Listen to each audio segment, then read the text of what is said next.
We're not supposed to have Shamrock Shanks until March.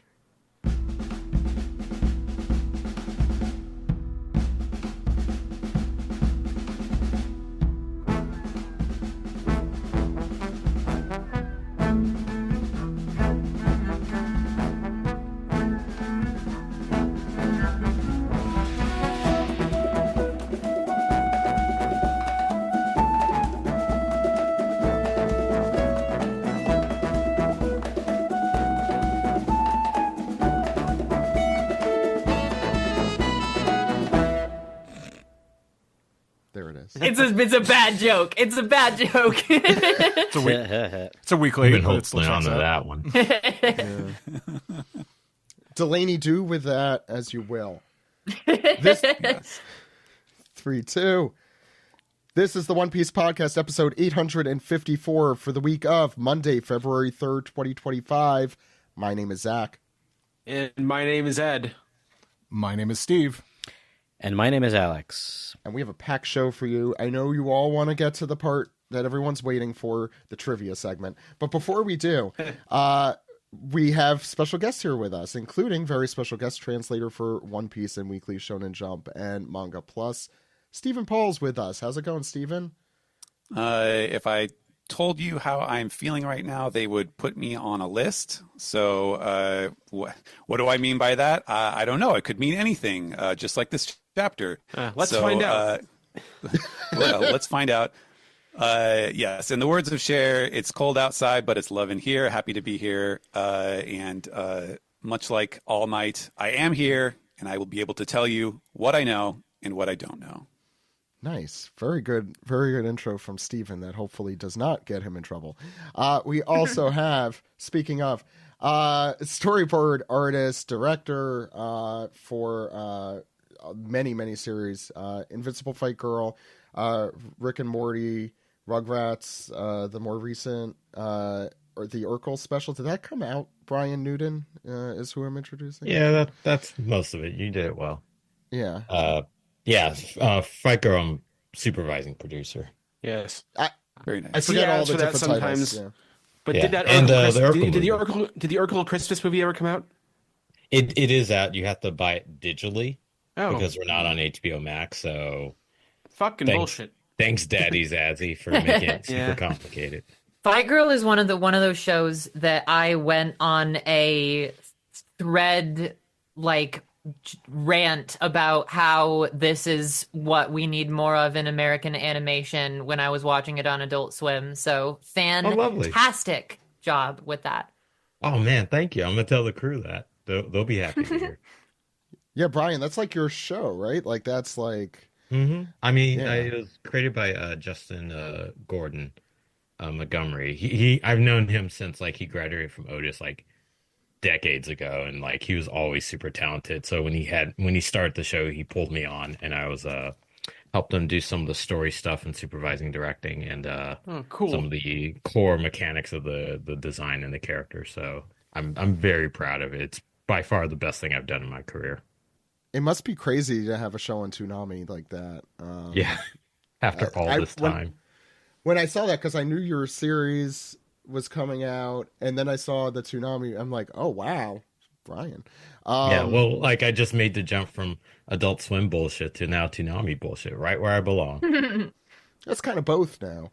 So that works out. And last but not least, heard her voice. Voice of Kiku returns, Kayleigh McKee. How's it going?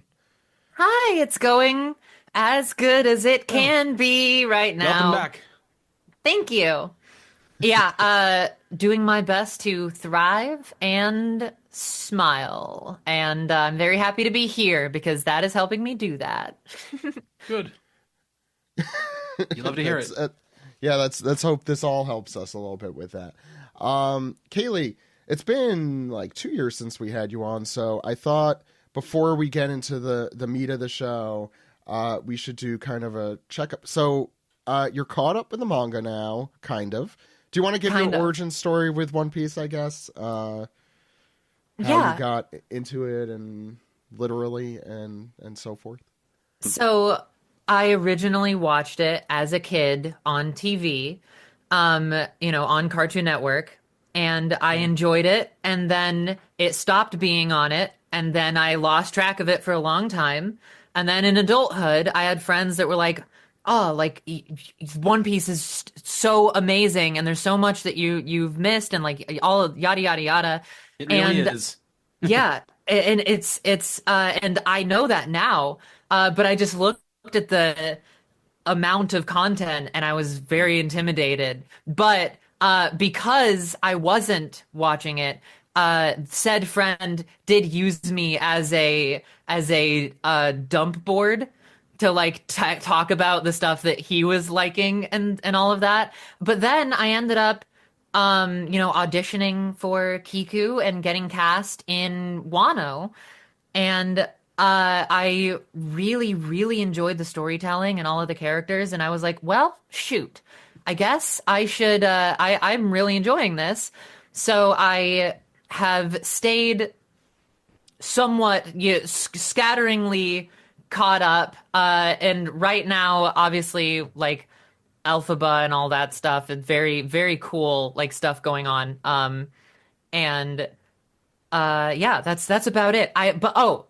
To preface, that middle gap there, I never went back and filled. So I'm like Wano on and childhood memories. That's where I'm at with One Piece. Someday I will fill that gap.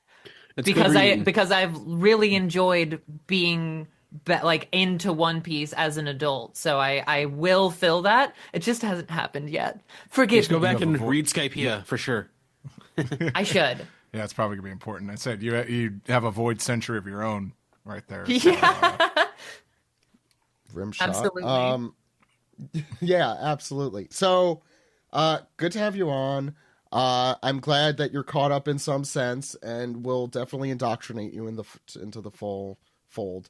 But we also have questions, and they may have changed since you've read from Wano on, that we ask all of our guests. I think we probably asked you this last time. I don't remember, because I don't remember yesterday, so 2 years ago is some sort of blur. First, who is your favorite Straw Hat?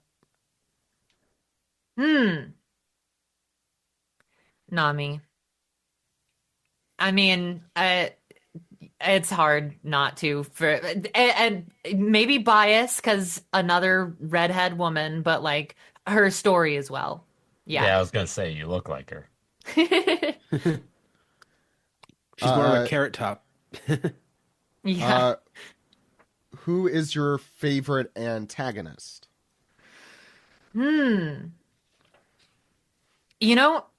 Literally not just because of Wano, but I do think I have to say Big Mom, because I think so many One Piece villains are the comedy and the evil and all of that, but the little stint where she lost her memory and then was like slowly like, hold on, I just thought that was really fun. Big Mom's my favorite too. Yeah. Hell Big yeah. Mom's the right answer. Yeah, so far Many so people good. have been saying this ever since Whole Cake. Oh yeah, I do. Yeah. I do not stand for Big Mom slander.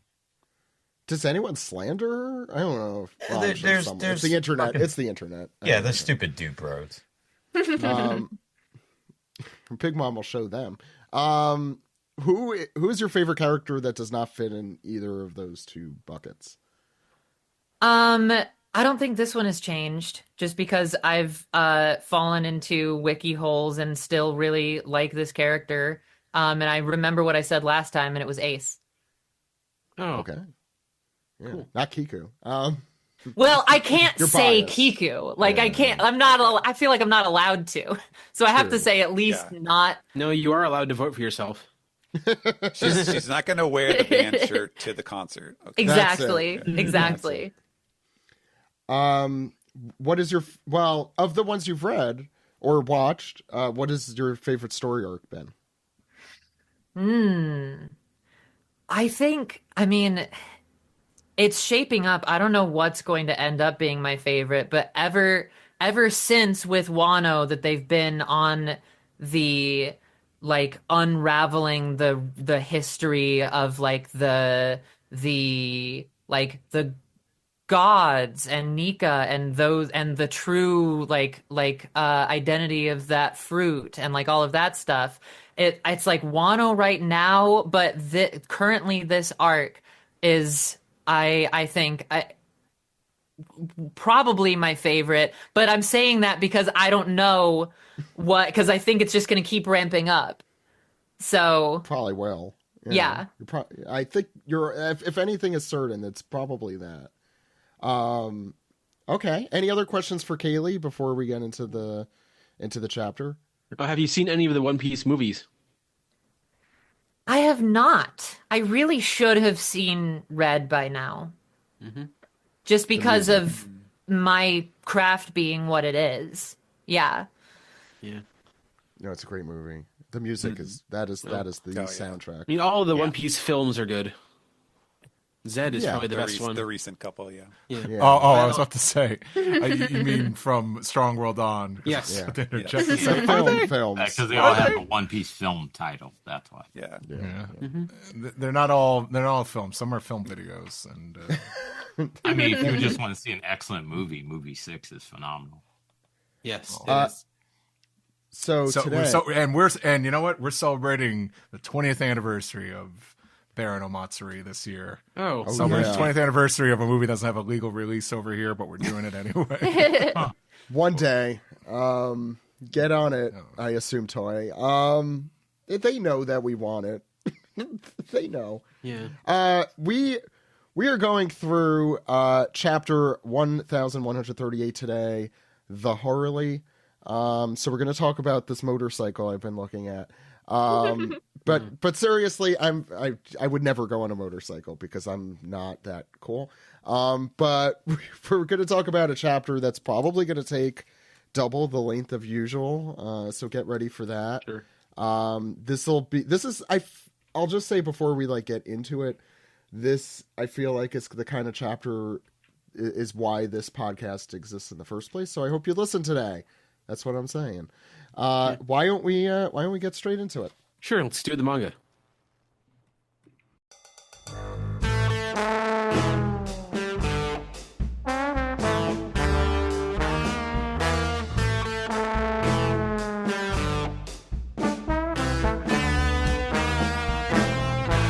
This is the manga recap for chapter 1138, The Harley. You can read this chapter and all chapters as soon as they come out from mangaplus.shueisha.co.jp or shonenjump.viz.com. Here we go. This is the part everyone's been waiting for. Ed, Yes. what's the author comment this week? Oh, Oda is back to his usual tricks. He went to a concert. This time, he says, I went to a Glay show. The ultimate in entertainment. What a voice. It was intense. Exclamation point. So, if Steven, you want to explain who Glay is? Yeah, I was kind of shocked when you said what's Glay, because at least for me, maybe this is an age gap thing, but back in the 90s, the late 90s, early 2000s, they were one of the the first 3 band. If you're talking about J-Rock, it would be okay, Larkin, Seal, Malice Miser, Glay, those were in X Japan or something like that. Yeah, I was going to say Malice Miser. I would always hear the same sentence as Glay. Yeah, Glay was not as much of a visual K. They would dress up like models and stuff, but they weren't quite as theatrical with the makeup and all that stuff. But they were definitely adjacent to that scene. It's very classic J-rock with wailing guitars and it's power more modern ballads than and Oda's usual dad rock tastes. It seems. Maybe a bit. It's It's probably a very, very nostalgic thing, though, just because if you came up in the 90s. Right. Yeah. He would have been in his 20s, Oda, at the time. Exactly. Oda's also a big gamer. I know he also is a Pokemon Go fan. I don't know what he's doing these days. Oda is 50 now, so. Oh yeah, he just turned 50, right? Right at the beginning of the year. He's a Gen X. Is that Gen X? Yeah. That's Gen X, yeah. Yeah. Okay. So there you go. Wow, Gen Xers are 50. It's reclaiming his youth.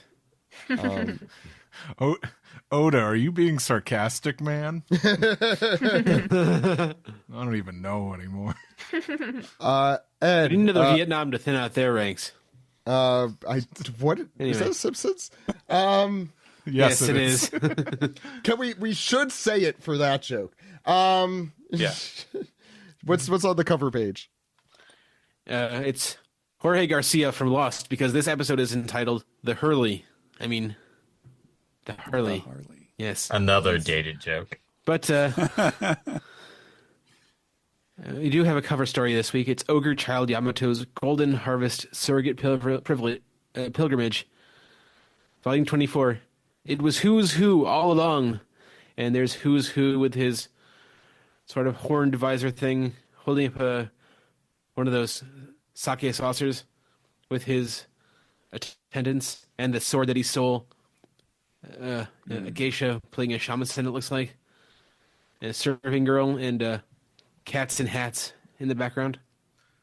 And they're all watching Disney Plus. What's Those are the cats in the hats.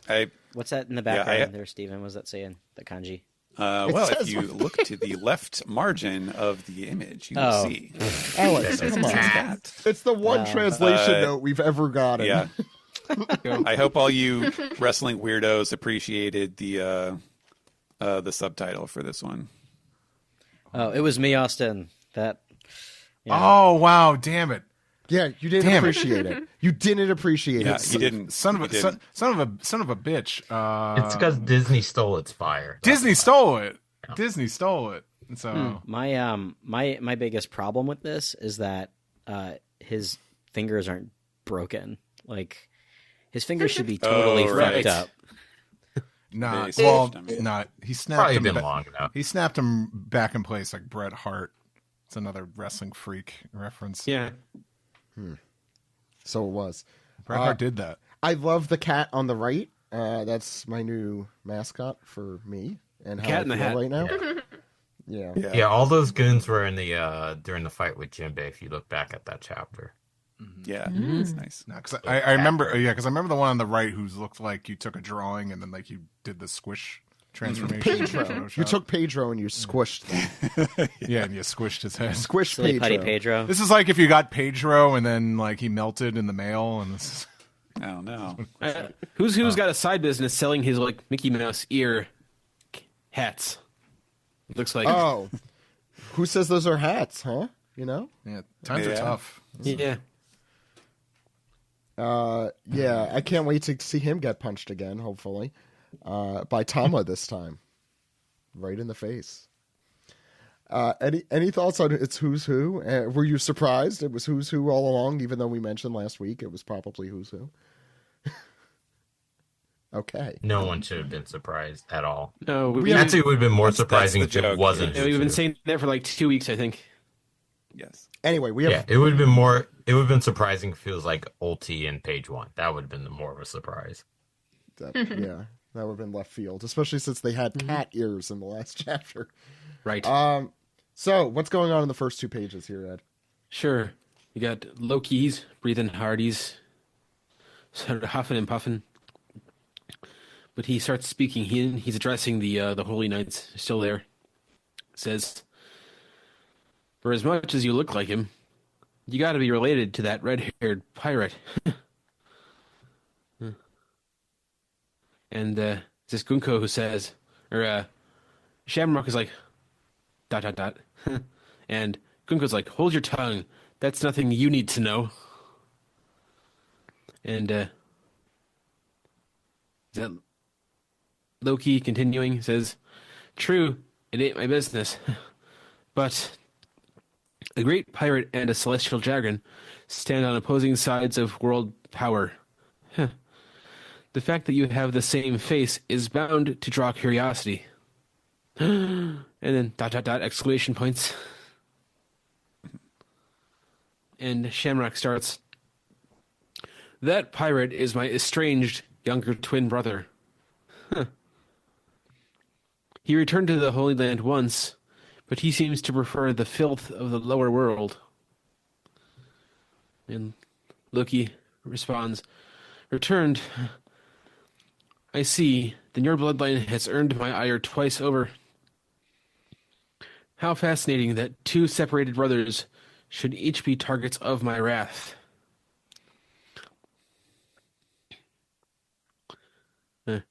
And he continues, "You'll rue this day once I get these chains off.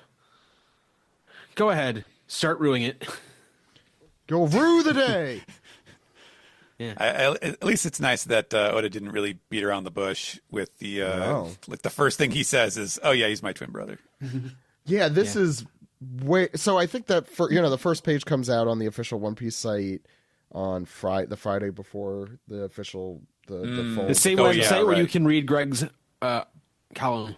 Yes. Yes. one-piece.com for the Greg's columns in both languages, but most of it's in Japanese. Yes. I will say, I think the prevailing opinion was this page that we were going to cut away from it immediately. It's like, oh, you look a lot like Shanks. Shut up! I'm not going to talk about that. Yeah, you don't need to know about that. You don't need to know about that. Shut up! It's not March yet. Yeah. And So then he's like, "Here's actually everything. You're random person. I don't really care about you. I'm going to exposit though." It's I don't know if we're gonna get if we're gonna go back to this this whole scene, which is why I'm willing to dwell on it slightly. Stephen, go ahead. Yeah, so this would seem to suggest that at some point in Shanks's life, he did go back. I would assume this was after Roger's death, and when Shanks was kind of deciding what he would do after Odin's flashback, right before he started, the red-haired pirates. That was when he returned to Mary Joa and then decided. No, I'm not doing this. And then he went out and resumed being a pirate, basically. It's like going back after college, kind of. Yeah, exactly. Yeah, like, no, I'm not staying here. You can't go. You can never go home again. They say. Yeah. And Garland is his father. Then, it seems. Yeah. Yes. I think we and didn't this figure more this. than likely. Yeah. This also more than likely wraps up the potential clone theory as well. Right. Probably.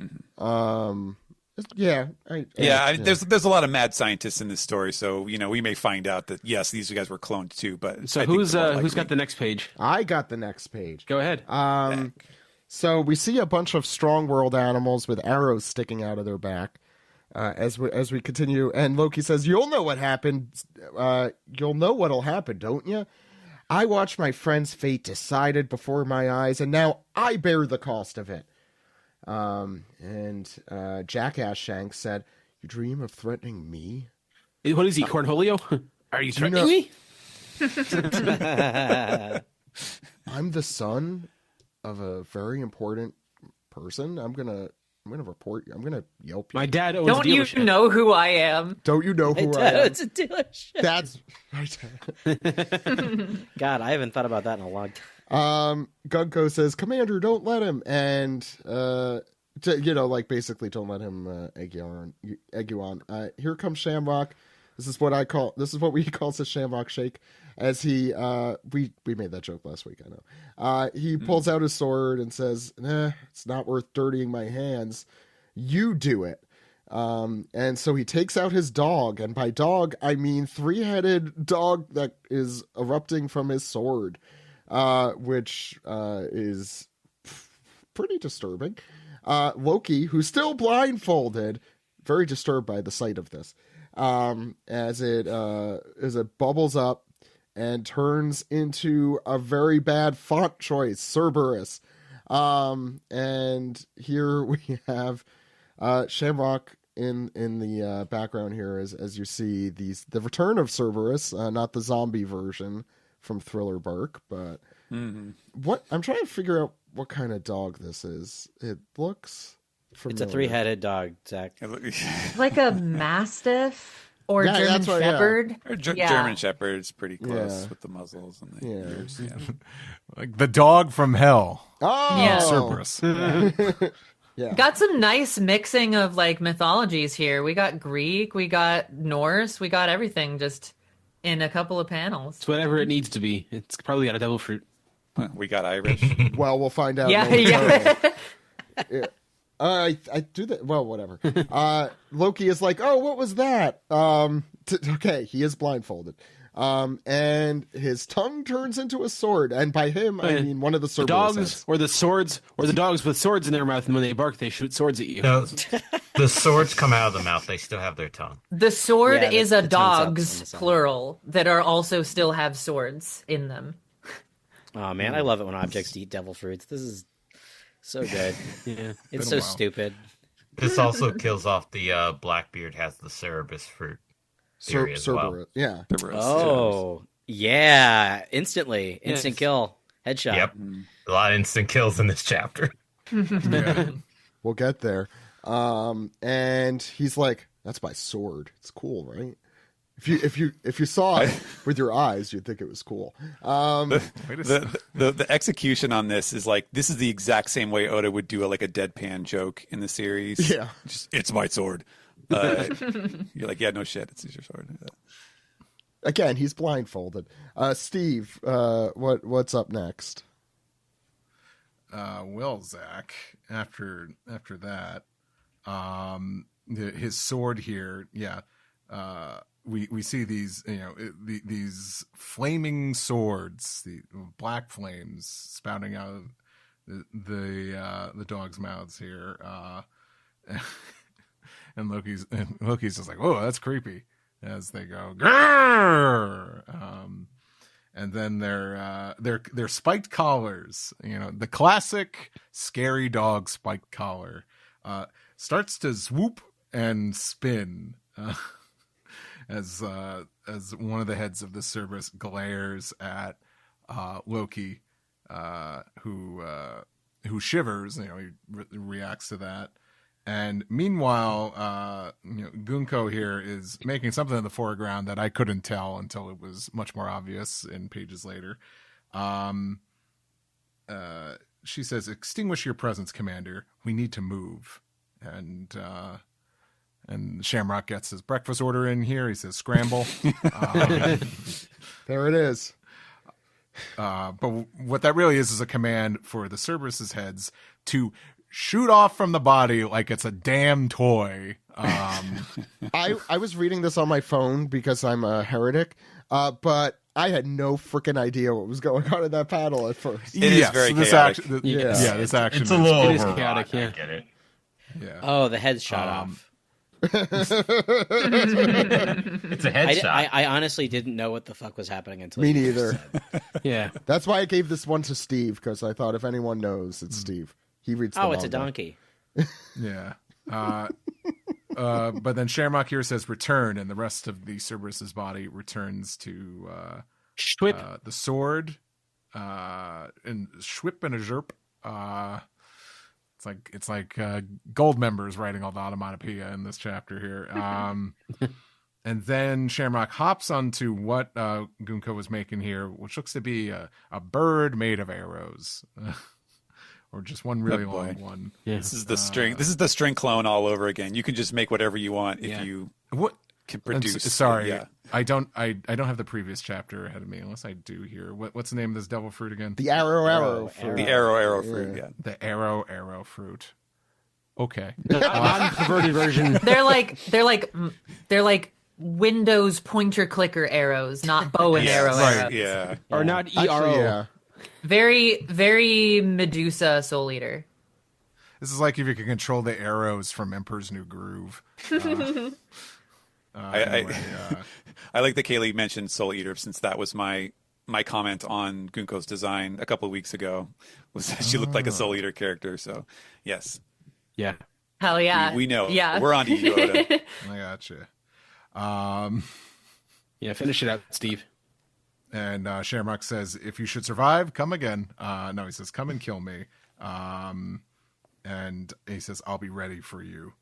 And look, so that totally means Loki is surviving. So thanks for that that little spoiler there. But Loki's like, whoa, wait a minute, man. As we go to the next page. Scott Figureland is there. Just shoot him. Just shoot him. I have a gun. Oh, Scott Figureland. No, I just assume the Cerberus's heads will do their work. And Brian. And Yeah, so and then we get a shot of Loki. He's like, "You gotta be joking!" And then we see a panel of the Cerberus heads that got launched off, coming around with it in the distance, making a bank turn. Loki's alarmed, and we get a close up of the blade sheening as the wolf head or the dog head goes woof woof, and then Loki goes, "You don't mean it! Even I can't handle getting run through by those."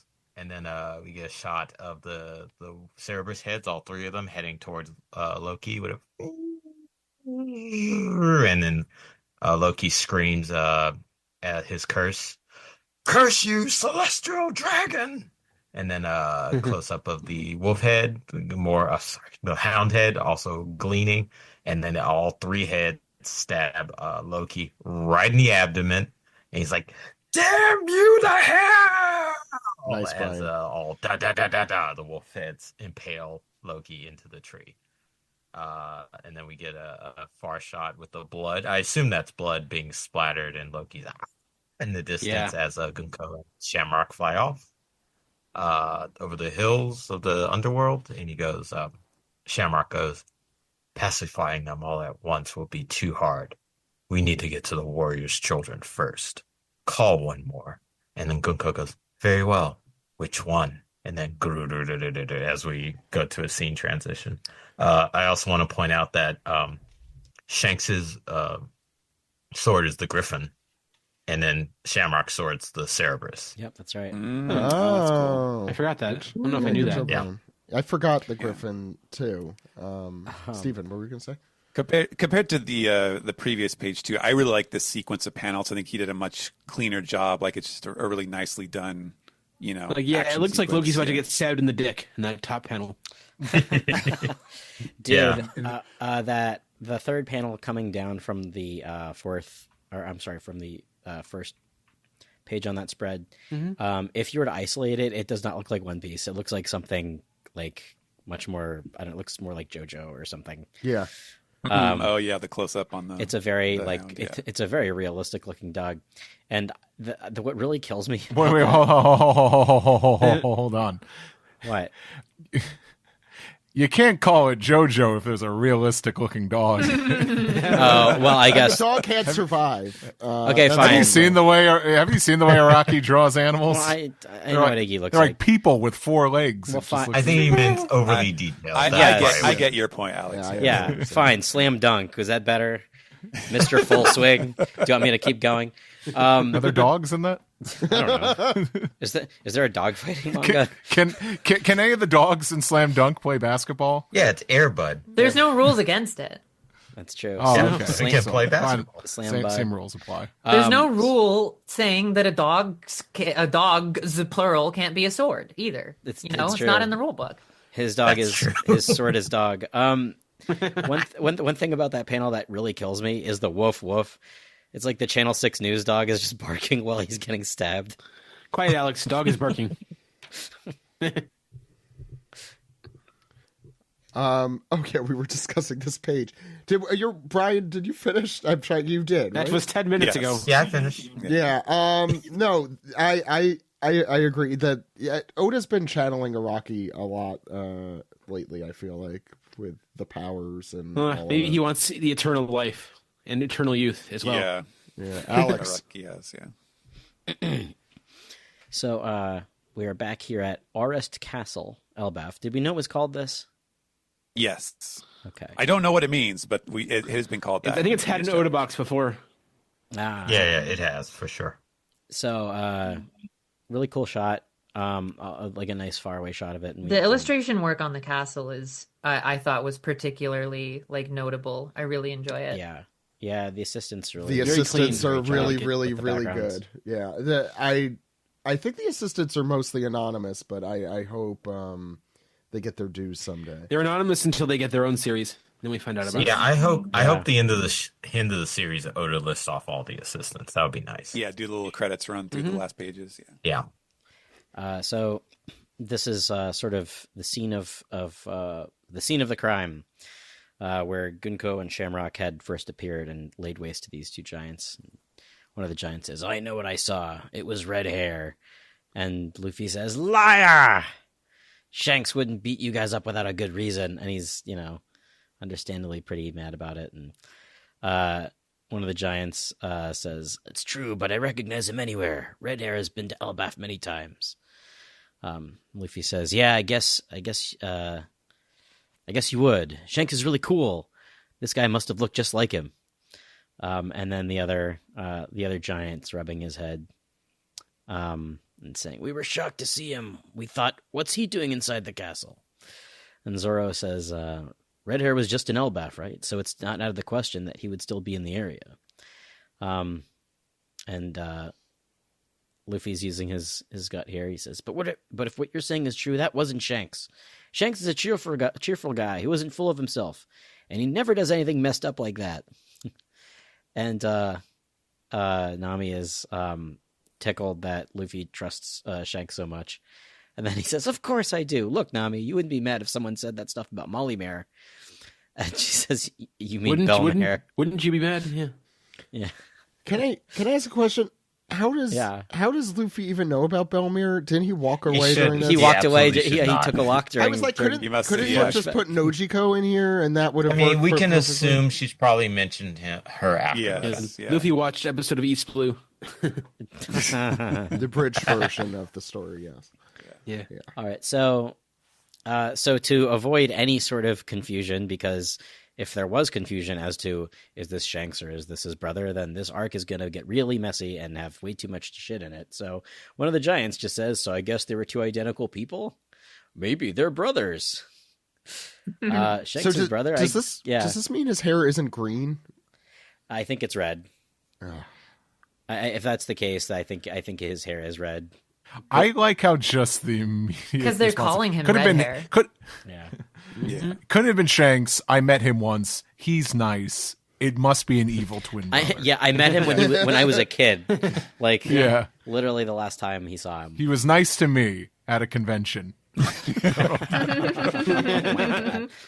was really nice to me at a convention. Shanks' brother, I guess that could be true, Luffy says. But he continues, "I've never heard him talk about his family. He was on a pirate ship ever since he was little. I thought Roger and Rayleigh and those guys were his family. The Roger Pirates, aside from Buggy." Aside from him, big ugly red nose. Yeah. So, red hair and red nose. So the while all that is happening, we see that Gasa-hatted figure walk towards Arist Castle. The figure that we've sort of have guessed is probably Scopper Gaban. I think this panel maybe. does confirm it. Yes. It certainly does suggest that since they're talking about the Roger Pirates. Yeah. Talking about the Roger Pirates. Unless it's like one of the other guys, one of like the really, really background guys on the Roger Pirates. I think that would be kind of a funny I have to look up names because Yeah. Then it's also suggesting that Scopper might be the father of what's his face, Colin. Oh yeah. Oh yeah. Yeah. Yeah, that's true. I like you definitely hit something that I was going to point out to Alex, that like it is so in Luffy's character to be like, normally when it's like, oh, that doesn't sound like him, it must be the identical twin brother, or it must be his doppelganger or something like that, which is usually like that couldn't possibly be true. But in Luffy's case, his instincts are correct. It just sounds ridiculous. But I think that really strengthens what we've been talking about, which is that, like, yeah, Luffy would not be taken in by, an evil Shanks imposter. Basically, he would know the difference, because when it comes to matters of intuition that are actually important, Luffy is always correct. Yes, and the real Shanks is missing an arm. Luffy knows this, and has scars. Yes. Yes. Unless Shamrock ends up losing an arm before he meets Luffy somehow. What if he loses his right arm instead of his left? Oh. Yeah, that won't give Oda agita. Does that mean that, like, when people see Shamrock and they think he's Shanks, or they accuse him of something, that Shamrock is the one who says, "It wasn't me, it was the one-armed man"? He's the one-armed man. All right. Steven, Yes, on the next page, we get Team Frankie on the Jewel Tree Atom tour. And this tour is apparently just Frankie being carried around in the hand of Ripley. He's a one-person I just want team. to point out, this How case she's there is holding him, Like some sort of is so fucking funny. Power Rangers toy. Yeah, Yeah, like a yes. little Yeah, doll exactly. just talking 100%, to him. Yeah. He's just walking around with him. He is and- an action figure. Like, Hello, Yes. Mr. Frankie. How Yeah. are you doing today? He looks like goddamn Buzz Lightyear. I'm doing pretty super. Take me to the Adam tree, please. But he's having a great time. He's like, here, there, everywhere. It's all Adam. I guess this wood's not that rare after all. And Frankie, a he's- Beatles fan, it seems. yeah, the Norwegian wood. Here, there, he's- and everywhere. It's funny that Frankie is not actually upset about the fact that he had to pay a ransom to get the wood in the first place. Now that he sees it is in fact an enormous tree. He had to steal millions of dollars. Yeah, but and beat it the all crap turned out of and beat the crap out of his. out of Usopp. Yeah. Yes. Beat the shit out of us, too. And Ripley is, in wonderment, like, oh, is it really that valuable across the sea? Maybe I should go into business and start selling it. And Frankie protests, "You're the one who should be stopping that, Ripley. Saul already scolded me once. This is a holy tree. Don't you go cutting pieces of it loose now." And this makes Ripley laugh. She's like, "Oh, good impression." So that's the key. Always just make her laugh. And That's like what? Giants from Elbaf talk like this. Giants from other countries talk like this. it could be. I mean, Saul has a very distinct accent. He doesn't sound like Japanese. Dorian Broggie. Right. No. Frankie continues. Anyways, if you have to cut the wood and haul it off without any giants noticing, I guess that'd explain the price. And he hops down onto the tree, and he notices something. He says, what's that? Ripley says, it's a mural. They're children's drawings from the ancient past, carved into the fossilized tree bark. It's a cultural relic due to its historic value. And we could see Frankie, he's going like, really? Kids scribbles? And he's running off to see it. We can see in the background, there's a little bit of artwork on the side of this, very ancient, gnarled looking tree trunk. And she says, they're estimated to have been drawn somewhere between 800 and 900 years ago. Gee, very specific aging on those drawings, which, if correct, puts them right within the period of the Void Century. And that, of course, is like the lightning rod. Frankie's like, what? He almost snaps his neck there, turning around. Yeah. And he says, oh, we got to show this to Robin. Frankie is a good boyfriend. Yes, absolutely. and he knows what'll make her happy. Yeah. And he and then like I like that we get a third little bubble here where he's just taking it in silence, and then he's like, I gotta say, for a drawing from Elbaf, they don't all look like giants to me. And we see some quick little panels here of what looks like a figure with a crown and some scales, and what looks like the giant robot from Egghead, and then some kind of animalistic figure. And Ripley says, that's right. In the history we're familiar with, there were sometimes wars between the races, but never cultural exchange. And Frankie he's taking this in. He's thinking hard. I can't wait for my kids to draw doodles that, make a... Are prophetic. Yeah, or prophetic, and archive this history that is ending. Kayleigh, go for it. Brian, thank you. Yeah, which she then finishes up with in the next on the next page, that maybe that simply means this was nothing more than a child's dream. Of, you presume cultural exchange is what I was gleaning from that reading. What that was their hope. And then we cut away to the Walrus School. And you have a bunch of children, eek, running around playing, and then you listen up, children, we're in the middle of a lesson. Yeah, child noises, and more ha-ha-has and laughing, and then immediately cuts to the Owl Library, where it's we're immediately cutting to looking at the Harley. And so we have like, this is the Harley, and then so the character holding the Harley, I don't remember their name. That's Saul. Saul. Okay, yes. Oh, you would remember if you read the part in the middle. Sorry, Yes, that's he's Yeah. very important. Yeah. Okay. And Saul says, "Sure is. All the various myths and legends of Elbaf were created based on this original text, since there are so many interpretations of it." And then Chopper is like, "Wow, it's huge and old and dusty," and like is coughing about it. And it means the sun god, all the warriors of Elbaf believe in, has a different personality depending on who tells the story, which they have already referenced previously about different interpretations and translations because they can't fully translate it. And then follows up with, "Ain't that funny?" And so we hate get to Robin. interrupt. I do Yeah. want to point out the book cover.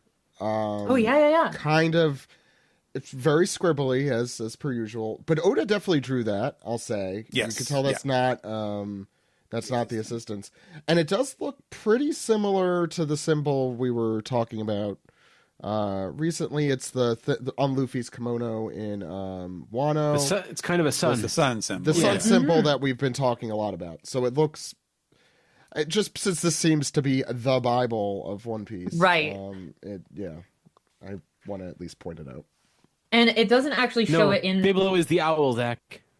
It doesn't actually show it in this frame, but Robin is the one saying, "May I read it?" Right?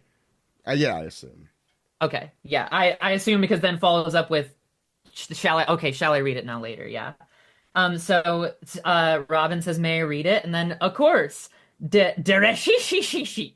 And the story's split up into 3 chapters. They say the 3rd chapter describes the world we live in today. It's about something that's going to happen in the future. In fact, the legends of Nika are seeded all throughout the world. The one common feature is that he always shows up laughing to this rhythm.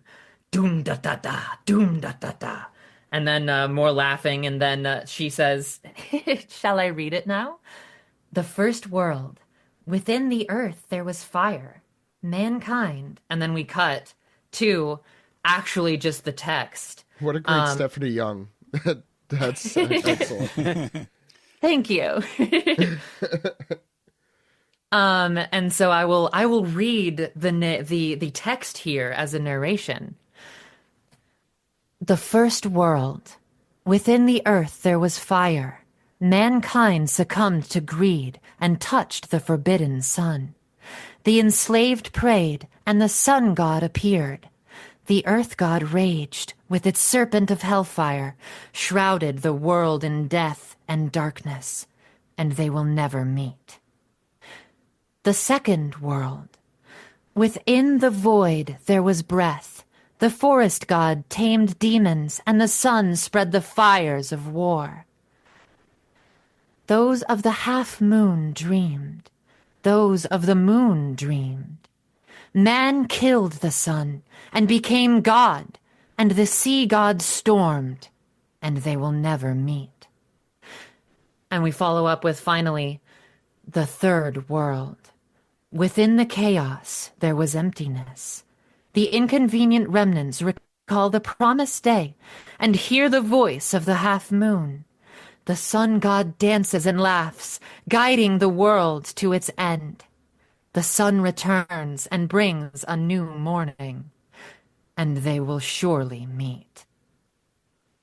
The half moon. Where have I heard that before? We'll talk about it. We'll talk That was about something it. Greg said. There's the Half Moon Village. from Wait. Wait. He's from Frost Moon Village. Wait. Frost. We will talk about all of that. First of all, Kayleigh, Yes. thank you for the narration. I want to talk about the Shichibukai. Of course. Okay. I want to give Greg. Kayleigh I'd like to hear props. from That's what Sideshow happens Mel. when a voice actor does it. Okay.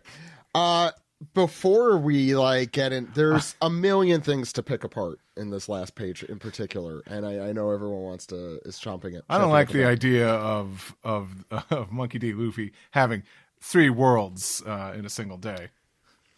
Steven, I thought we could. Well, actually, you thought we could go through this word by word. So I will. Yes. I will throw it to you. All right. So, as you can tell, This is Oda is doing like multiple things. He's kind of he's presenting us with something that has a different multiple values, things that he is achieving through this text, this Harley text here. This is before I will get into. We'll go through line by line, and I'll try to sort of clear up some things. But before I do that, I do want to point out that this is both a lore reveal. It's a lore dump, if you will. So there are obviously lots of details that are important to the story. It is also coming in the guise of a religious text and like an esoteric religious text too. Like it uses a lot of imagery that is not explained, that is without context. It is kind of, it's a bit similar to, like the Book of Revelation, for example, in terms of like, oh, here's just a bunch of crazy sounding stuff. And maybe we know what it means. Maybe we don't know what it means. But it is not supposed to be obvious on the face of it. And to that end, that means that we're balancing, form versus function a lot in this. And that is always very tricky to handle in translation, because it does mean that you are kind of, sometimes you're stuck between two options that are not cleanly aligned. And so there are aspects of this, there's no such thing as a perfect translation. It's a common phrase, but I think it's especially true in this case, simply because on top of the difficulty of interpreting it, it's an unfinished story. So we don't know what the actual answers for how to interpret this are. And by nature of translation, some of these things, there is going to be there's going to be a gap between specificity in languages. So there will be things in the Japanese that are very specific that kind of have to be more vague in English due to either the language itself or certain circumstances, which I will address. And there are going to be things where the Japanese is like very vague, but the English has to be specific because there's no way to encompass the vagueness and all of the potential interpretations of something that is also fits within the style of this, evocative, almost poetic religious text and so on. So that's me acknowledging that there's some stuff here that is going to be a little tricky to suss out, but that's what I'm here to help try to shed some light on what Oda is doing with some of this text. So let's get into it line by line here. I have the Japanese open. So you'll notice, okay, we'll start with the first world here. Within the earth, there was fire. Chini hono ari. So you'll notice that this framework or this structure is true for each of the three. They all start with within the blank, there was blank. And I do feel like just overall, the first world is probably the easiest of the three to interpret, just in general, in terms of like what it probably suggests. But we will go through this here. So mankind succumbed to greed and touched the forbidden sun. Yes, this is for mankind. He uses just the word hito, which just means person. And of course, that the fun part about Japanese is that can mean mankind, that can mean people, that can mean one person. It just depends on the lens that you're viewing it through. So there's several instances of where he just uses hito, which could be referring to someone in general or humanity as a whole. Here, I think it's pretty clear that we're talking about mankind as a whole. The enslaved prayed, and the sun god appeared. Sun god is the exact same as the sun god that we see referenced with Nika and Joy Boy and Luffy and all of that stuff. So here, I think these lines are pretty clear that, like, especially when you look at the mural, and I don't want to go too deeply into the mural because we can all kind of look at that together. But you can obviously get the picture of this is a story of a more advanced industrialized civilization, something that was maybe using extractive technology to power their civilization, much in the way that we've heard Vegapunk talk about how the world of the past was more like the future. And so the enslaved parade and the sun god appeared. That's very clearly aligned with the story of Nika that we first heard Who's Who talk about at his first go around in the story. Okay. The earth god raged, and with its serpent of hellfire shrouded the world in death and darkness. I think this could be like a natural disaster or something like that, or some kind of consequence of what they were doing. Or like Nausicaa. Right. Yeah. Exactly. Something that led to a fiery disaster. Okay, and the shrouded the world in death and darkness, and they will never meet. So this line, obviously, we will see this repeated again. Karera wa mou aenai no da, which means like they karera is a word in Japanese that is like kare is he and karera is they. It doesn't specifically have to be male they. It's just okay. So some indistinct multiple plurality of people will never meet. And I don't know. There's your interpretation is as good as mine with that one. I don't think that there's anything in the text that is super explicit about what that could mean.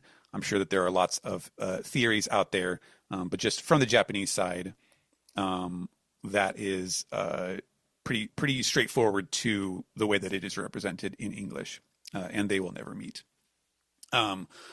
Now things get a little bit more interesting with the second one. So the second world, within the void there was breath. Kyomu ni ibuki ari.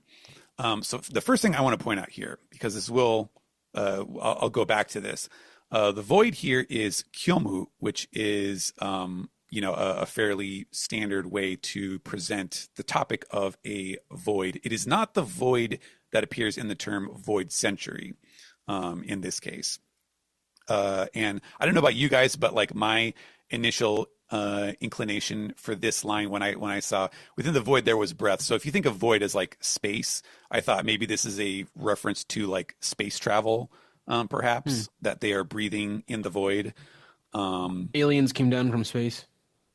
Potentially. I mean, obviously, like we're getting into some very deep story lore that has a lot of connections to stuff that we have wondered before, like with the story of the moon and things like that. So the forest god. The forest god is interesting. Mori no kami wa ma o tsukawaseta. So I translated this here as demons, as tamed demons. But this is not necessarily totally confirmed. That's a bit of a guess on my part. The kanji is just ma, which is used in a lot of compound words. So like the akuma. Majin Buu. Yes, yeah. Majin is it kind of means like evil or monstrous or demonic. Like Ma Junior Piccolo. Yeah. Yes. Mao, that term that you see in all the isekai series, meaning demon lord. That's Ma. Akuma is demon or devil. That's just like evil Ma. It is also the first thing in Maho or magic. So it's like Maho is like the way of the demon or way of evil or something like that. I was just thinking about Maho as well. Mm-hmm. Yeah, but Oda just uses Ma on its own. And there's also, there's Tsukaima, which is also usually translated as familiar, because that would be like a demon or a servant that you use, that you command. And so, that could be, again, that could be demons plural. That could be a demon or a monster singular. It could be, I guess you could interpret it as like the forest god used magic. Although I think that the verb that he uses for taming would suggest more of like a living thing or a creature, an active thing, agent, not necessarily like a passive power like magic. So that was kind of why the mural could support that too. Demons. Yeah, it could be. I mean, because you have the tree here, and there's a flying monster. So that could be. Enaru's arc related seems with to be that. there as well with the paddles. Yeah, we'll get to that when we go over the mural. So then the sun spread the fires of war. This is a pretty straightforward translation. The sun is again the same kanji, same regular old sun. Okay, now here we go. Those of the half moon dreamed, and those of the moon dreamed. Here we go. Now, part. yeah, this is where it got a little. It starts to get especially tricky for me because you will notice that there are two references. There's another half moon in the third world. But I will tell you now, because I'll explain the difference when I get to the third one. But these are different terms in Japanese. But for certain circumstantial reasons, have them both as half moon. So I really want to clarify how those are different. So here, can I ask a question? So Sure. you're probably going to answer it in a second anyway. Sorry. So half moon is it the phase, like the scientific term for? I'll let you answer. Yeah. That, yeah. So hangetsu. So here the Japanese phrase is hangetsu no hito wa yume o mita. So he is using hito again as like person. So I had it as those of the half moon, but it could be the half moon person dreamed. There's no difference between singular and plural there. So that again could be subject to revision or being seen as in a different tense or something like that. Hangetsu is the kanji are literally half and moon. And when I ended up with half moon for both of both the second world and third world, I did consider changing half moon here to quarter moon, because apparently quarter moon is also another word that you can use for when the moon is half full. Yeah. No, you know what I was going to say is that when you can only see half of the moon, you're only looking at a quarter of the moon, because you're always you looking never at see half the other the side. moon. Yeah. Yeah, Right. exactly. But obviously, I think that without knowing the context and understanding that there's a lot of imagery around moons and half moons and such in the series of potential, and with things that we've talked about, like is the D A pictogram. Right, exactly. A pictogram of a half moon. I thought, okay, I don't want to change it to quarter moon and have that be a source of confusion. So I will just stick literally with how the kanji is presented as half moon. Now, they had a dream. I don't know, what that means. I don't necessarily have any more insight about that. And then the next line, those of the moon dreamed, is it mirrors. So you have hangetsu no hito wa yume o mita, and then tsuki no hito wa yume o mita.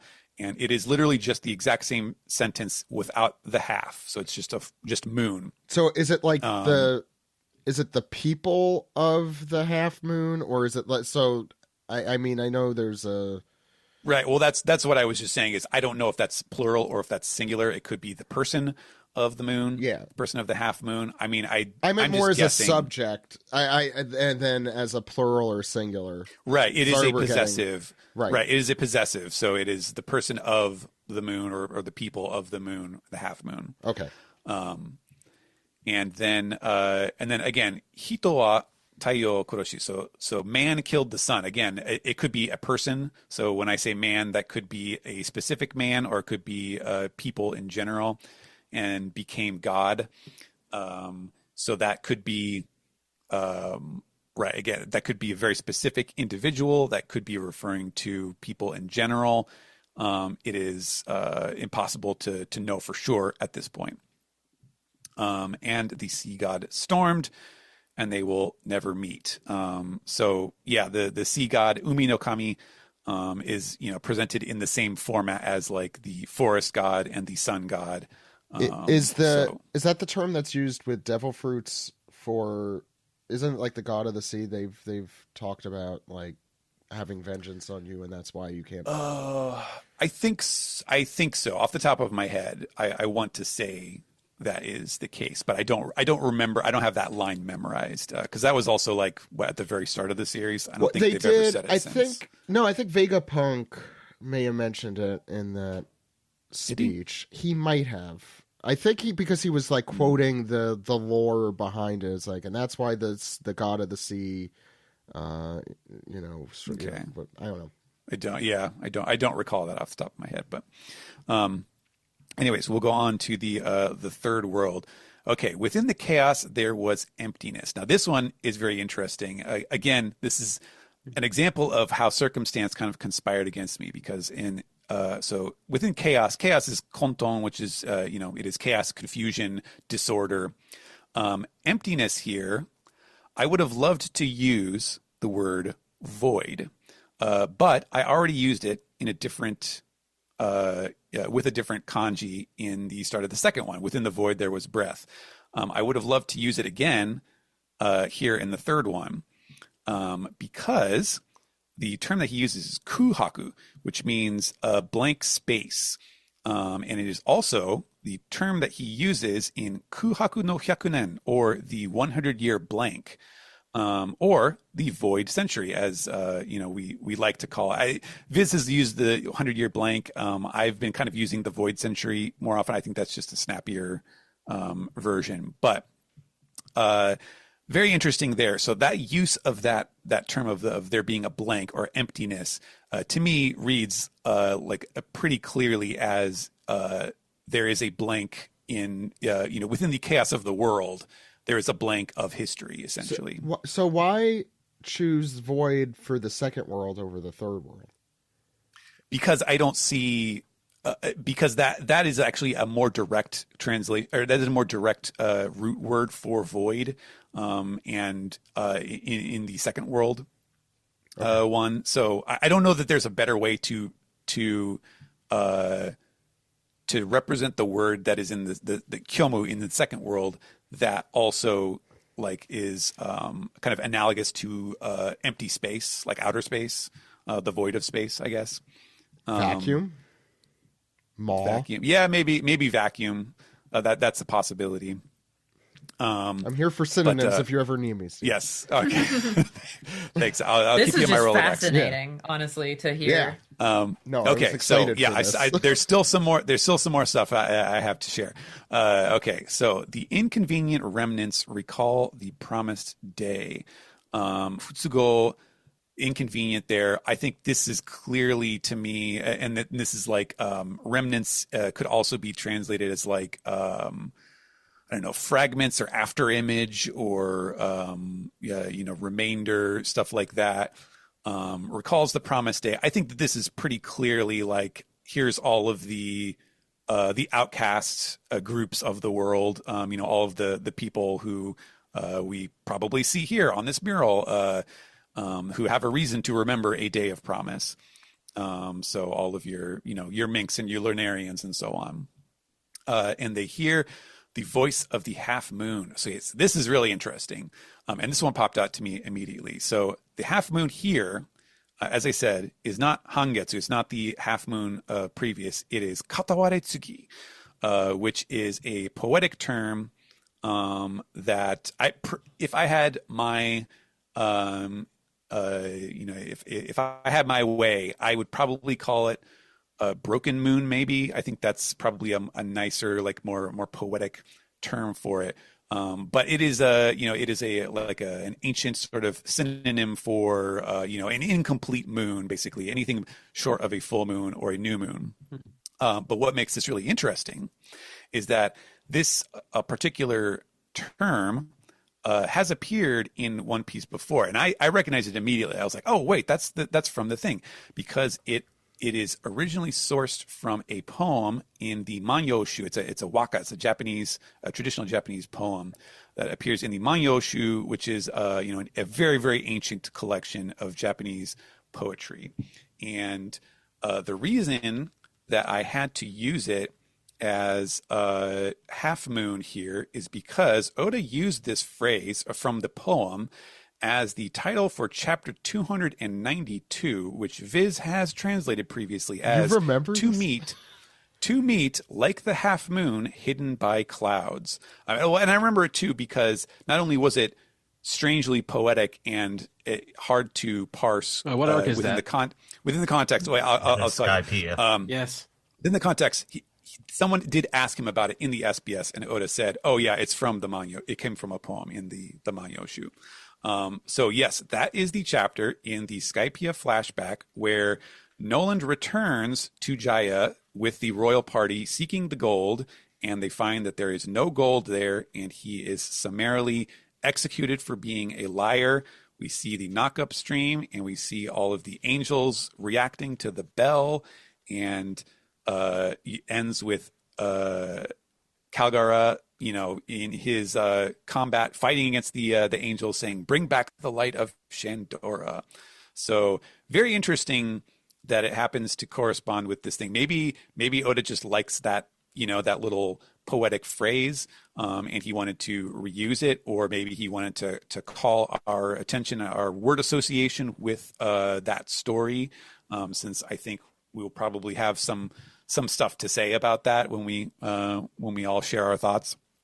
But I thought that was super interesting to hear that. Unfortunately, it's like, they used half moon in the translation, and so I was like, well, I mean, I really want to match the text in the viz, but at the same time, I don't think anyone's going to realize that is what it's referring, or that was a reference being made in the Japanese. So I don't know. That may be something that I will change to set it apart from the other half moon. But at the same time, I do feel like the most likely, even though these are different terms, the half moon and the broken moon are different terms in Japanese, I do feel like the implication and where he is going with it is probably heading to the same place in terms of, like, the good guys in this fight or something, or the side that is dormant now, that is hoping to come back and restore justice, or whatever, however you frame the terms of the overall story of One Piece. And then the sun god dances and laughs, guiding the world to its end. I think this is pretty straightforward. Again, same old sun god that we've been seeing in the text recently. Dancing and laughs, yes, we know that's what Nika does, and guiding the world to its end. Shumatsu is like conclusion. It doesn't necessarily imply destruction, but it does say end, like it's the end of something. So you could interpret that as like the world order, or the era of history, or however you choose. The end of Evangelion. Yeah, there you go. The sun returns and brings a new morning, and they will surely meet.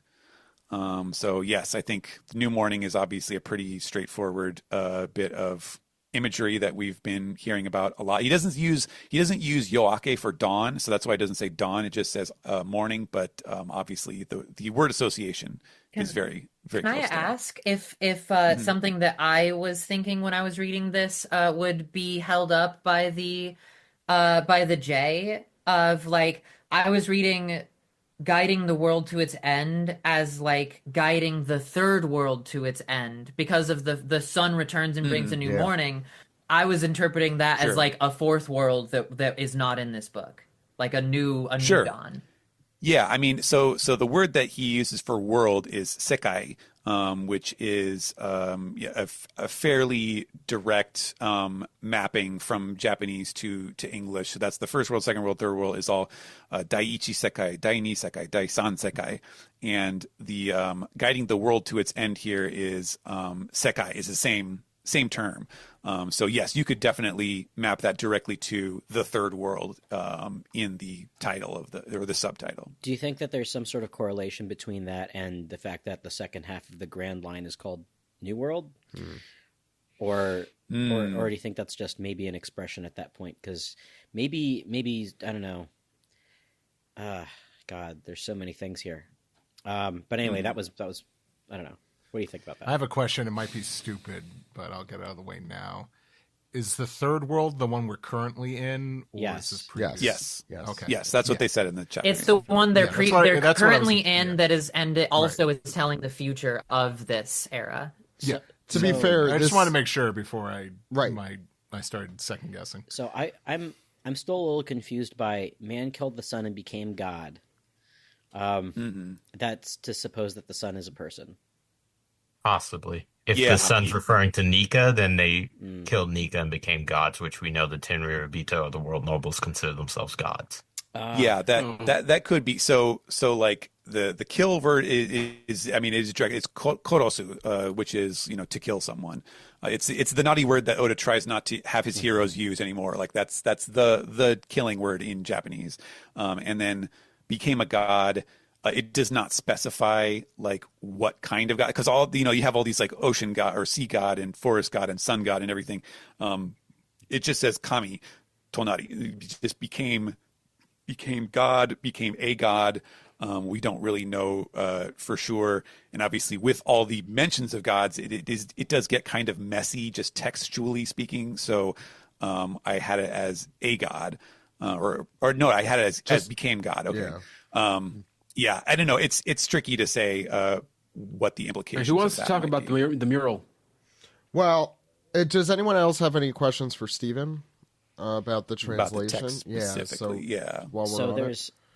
there's an earth god, A forest sun god, Oh, a sorry. forest god, a sea god, and there's no moon Sun. god, but there's those Sun god. those of the moon. Yes. Yeah. Okay.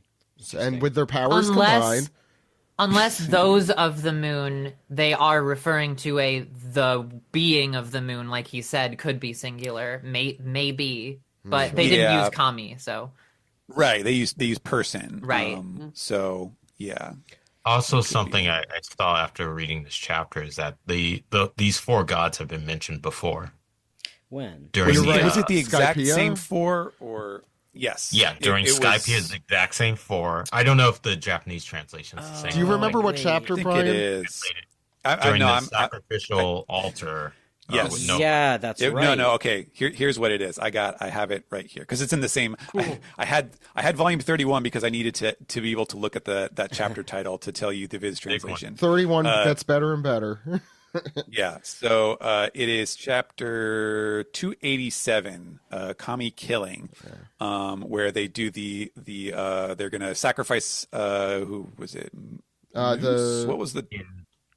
It was No, the Moose- daughter. Moose was the girl. She was not in the present day. And they say, take the girl to the altar, god of the sun, god of the rain, god of the forest, god of the earth. So I mean, you could interpret rain as being god of the sea, perhaps, but there is a slight discrepancy there. Do you have the since they did Japanese? say Oh, sorry. God. I was just gonna Yeah, say it since the would've sea been. god stormed and it's talking about storming and rain, maybe.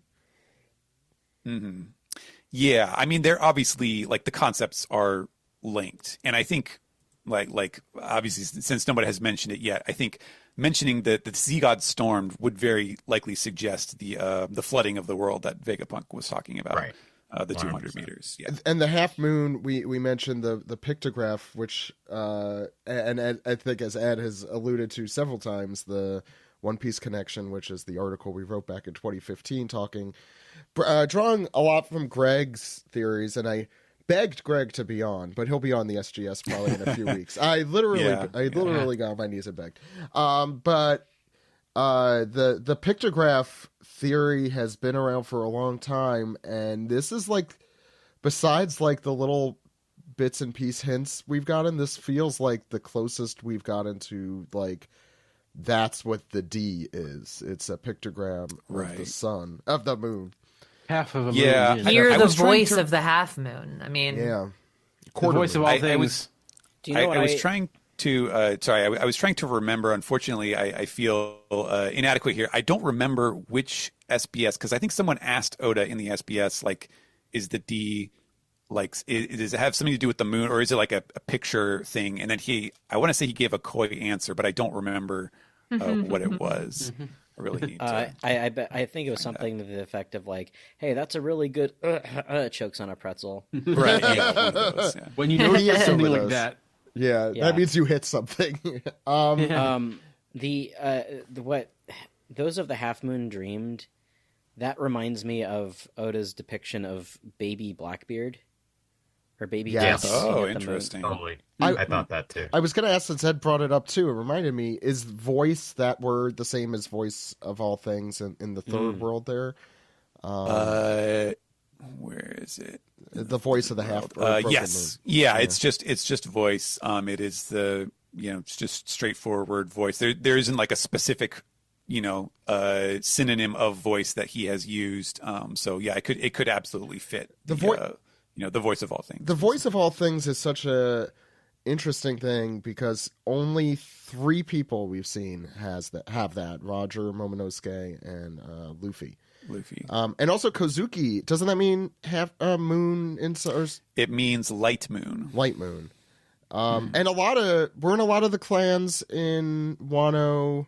Everything but except Kurozumi. Everything but Kurozumi had a moon in the like what did Kurozumi Shimotsuki mean? and Fugetsu.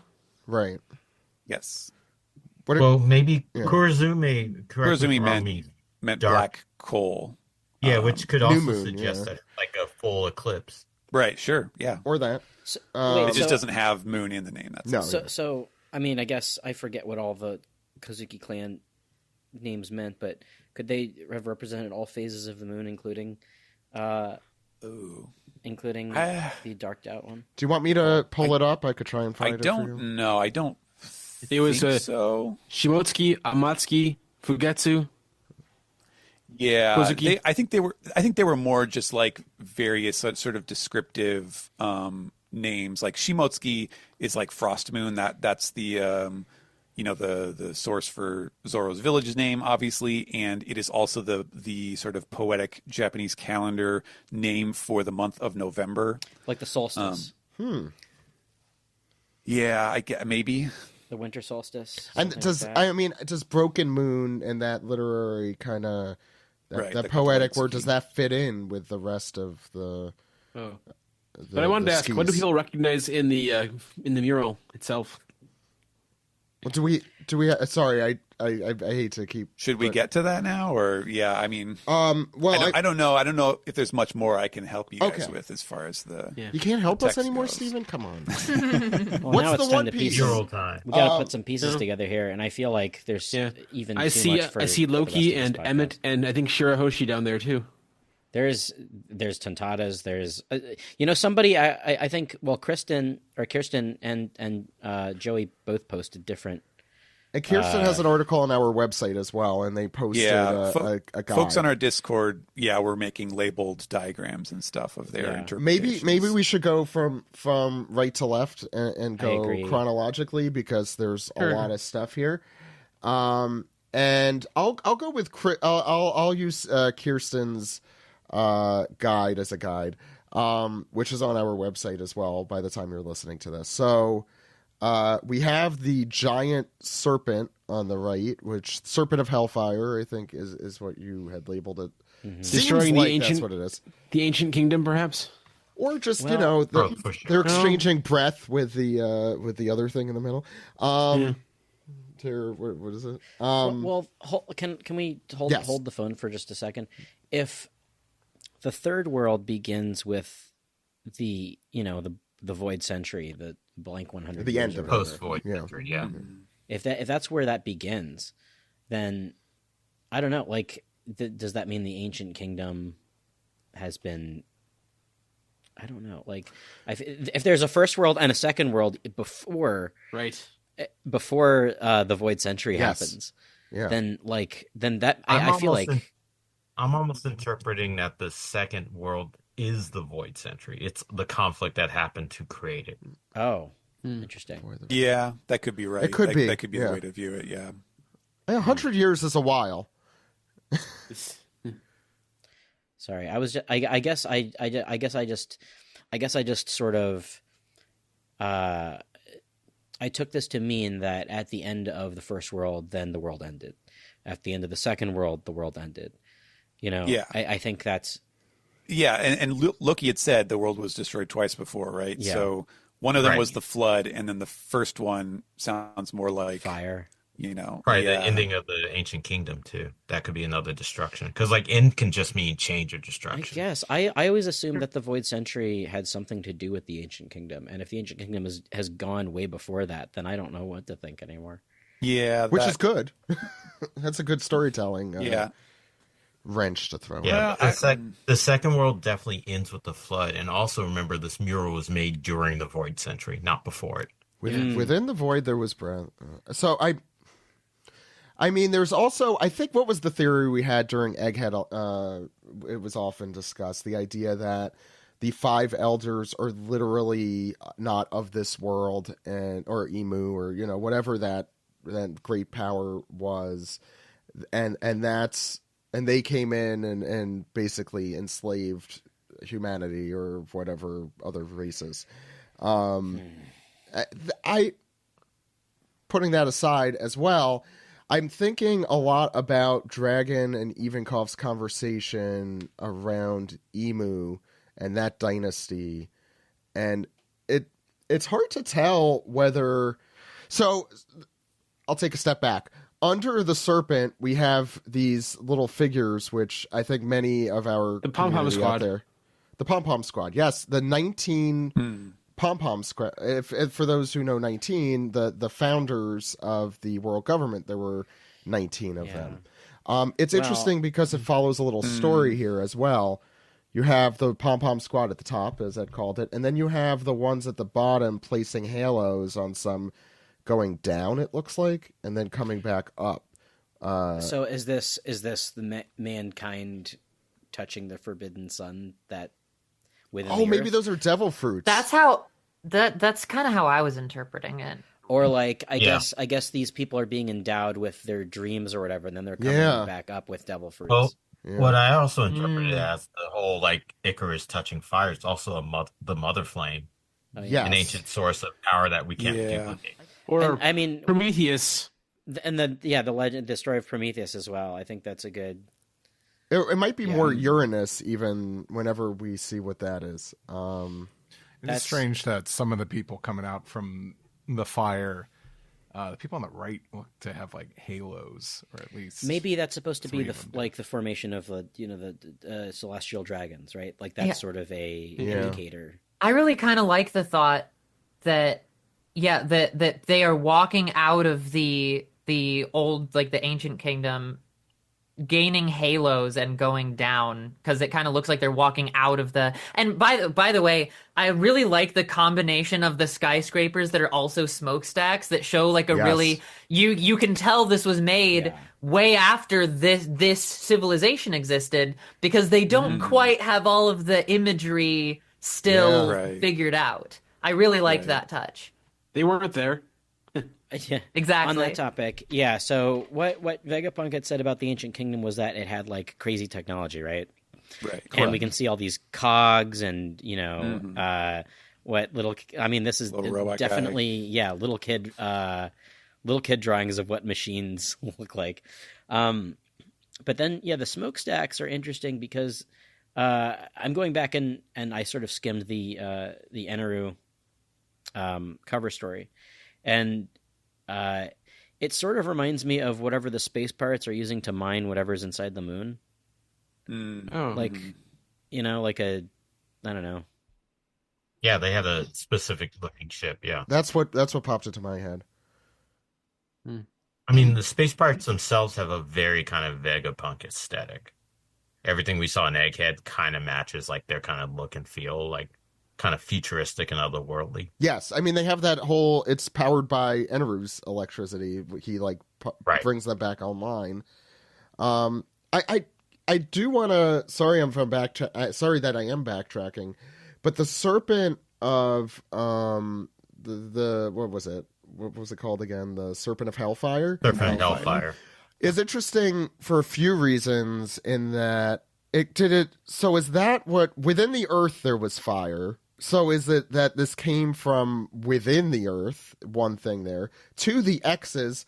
I am very hyper aware of X's as they exist in the series, because that we had an episode many years ago during Zoe about X marks the spot. X marks the spot. Yeah, and it has been pervasive imagery very recently. Obviously, the stuff with Vivi and Alabasta, and the stuff with Emmett more recently has the X. Makes me think, is this Serpent of Hellfire tied into the pirates of today of of Luffy and the Straw Hats, and it's I think it might be, and we'll see if I'm right or wrong, but it makes me think of the bad guys become the good guys and the good guys become the bad guys, kind of thing that was probably going on. Because from what we were able to tell, it feels like at least the original Nika did some fucked up shit, potentially, and that maybe this is the representation of the sun god at that time, or the dismantling of this civilization. I mean, there's no, like, we know about Joy Boy, but we don't know about any other yet. The original Nika fruit user. Right. Yeah, outside that the slaves prayed to him for liberation. Right. Which is like the very first, sentence here. First thing we knew, yeah. I think one of the more interesting things here is the thing, like, generally what we see all across this mural is imagery that we can sort of, like, connect dots to based on, what we've seen in the entire series. What really gives me, what really is interesting me here is there's this silhouette that people seem to think is Zunisha. Within that, that appears to be either Noah or Poseidon. Who knows? I thought that was Zunisha too for a while, but I think I know what it is now. Yeah, not Poseidon, Pluton. And then you have literally looks like animals going 2 by 2, like. Yeah, that's which is not something which is something I don't think we've even there's never been an allusion to. And then we have like flooding of the world. Mm-hmm. Yeah. So Noah's Ark. Yeah. Oh, right. My son's and then, in there. Who was Joy Boy saying sorry to? To the Poseidon of his era. Okay, maybe that's sort of what that part represents there.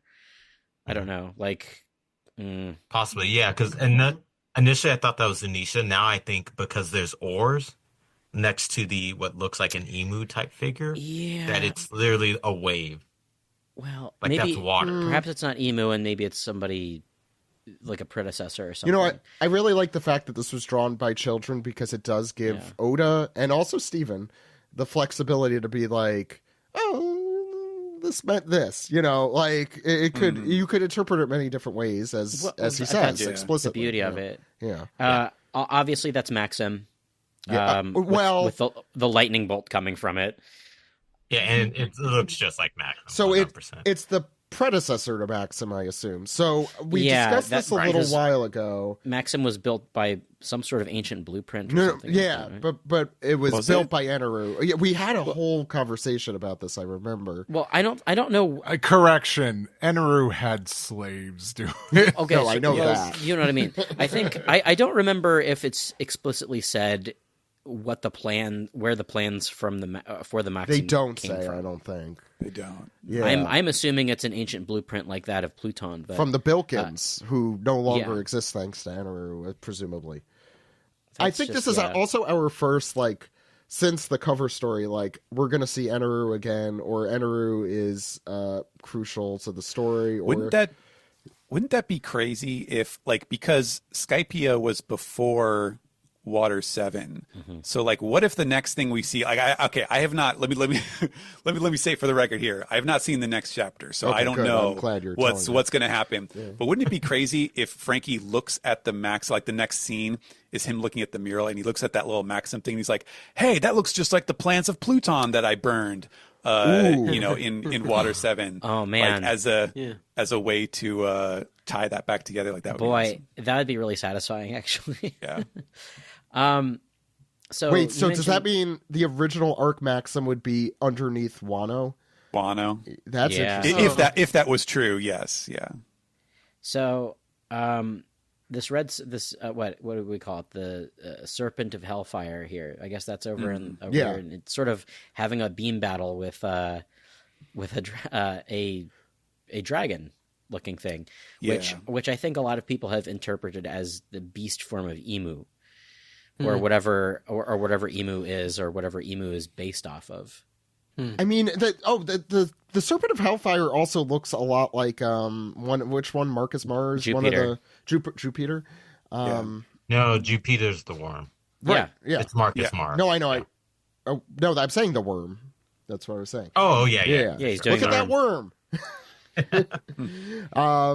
Yeah, I wonder if maybe those powers were based or are those characters, those individuals. They definitely all share a theme of like being the big bad of that world, it seems. Yeah. Like this, they're all rendered the There's same only way. The 3. demons that spread fire. These look the like the murals serpent. from Sonic Adventure. Well, There are only 3, and there's 3. There's the 3 worlds, the serpent, and then the demons, and then whoever I it have- is. I have a question for Steve. Oh, but yeah, go ahead, Steven. Oh, then I'll go. Am I the only one then that my first interpretation was that the serpent was Pluton and the dragony thing was Uranus? Yeah. Yeah. No, but no, then that's Poseidon doesn't really make sense because we Yeah, see it doesn't Poseidon. necessarily match the text, but that was my first thought was like, oh, well, those are like the big weapons that, you So know, I are was super gonna- Well, destructive. we also know that Poseidon's often a mermaid princess. Well, we and see there one is there, a yeah. mermaid in there. Yeah. that's It's just that princess. she's not represented in the same way that the two. Well, so I So was the- gonna so say. the way- I agree. Sorry. So the way the ancient weapons are these days, right? Like we Shirahoshi is Poseidon, right? Pluton is a thing under ostensibly a battleship that is underneath Wano, and then Uranus is what we assume to be the thing that the Mother Flame is in that destroyed space laser? Lelouch. Yeah. Or Yeah, yeah, I assume. yeah, we assume. The giant railgun. I do wonder if over the course of time, those like the ancient weapons were maybe all living, like they weren't literally man-made weapons. They were literally like what Final Fantasy VII considers weapons. Oh, yeah. So I wanted to ask. This is. I also have this question, I guess, for Steve or Alex. First of all, do you think that this was drawn in color? This is very different looking from what I could don't. tell I than anything don't. Oda's drawn just like in the manga. It might be, but The I inking, could see that. right? Yeah. It's Because marker. there's tonal texture in like some of the blocky shapes that you normally wouldn't see him do. Right. I feel like he It's- just could be using different tones of gray. Honestly, It has the brush pattern of marker, like yeah. manga Right, marker. Yeah. Oh yeah. It's- He possibly could have done this in multiple colors. I will say I think he colored this. He definitely colored this with markers, Yes. whether grayscale, color, or what. And what you can do is you can run like a digital filter to take like a traditional drawing like this and break it down into the dots here to simplify it to make it easier for printing. Oh. That's my guess. what I really like about Because if you ever like photocopied a marker drawing and it just looks like ass, like if you could break it down into like, I don't know, I just remember it as Zipotone is what it was like referred to when I was like learning about comics. But there's a filter you could run that could like, transfer, or maybe there's other older ways to do this. I think it broke it down to simplify it, to make it the dots so it's easier to print. Photocopy. I doubt they photocopy anymore. No, but what this could be also, Steve, is the background. Like this entire drawing could have been done digitally, because it's really easy in Procreate to make a facsimile of a marker and give it back. absolutely, yeah. And- And we know he's not shy from Digital. Yeah. doing a lot of his drawings, like the color spread specifically digitally first before doing them. I would be traditionally. really surprised if this was digital. He's never done that. He's before. never done that with the manga pages specifically. No, But as far Yeah, as we know, The As far as we know. hand Yeah. motions look so much like it would have been with like They the look gorgeous. Yes. natural bleed Yeah. of the marker. Well, I was there's gonna. there's no way that this is printed screen tone that is cut out, which is the way that the assistants do the screen tones on the Right, actual no. backgrounds. No, I was gonna say I think it was in this style though because it was supposed to look like kid-like, right? I Oh, assume yeah. that's Yeah, why. for sure. I just wanted to say that. I mean, he didn't have to do this. No. It's a nice touch. Yeah. My gut is it's traditional, and then they ran a filter on this.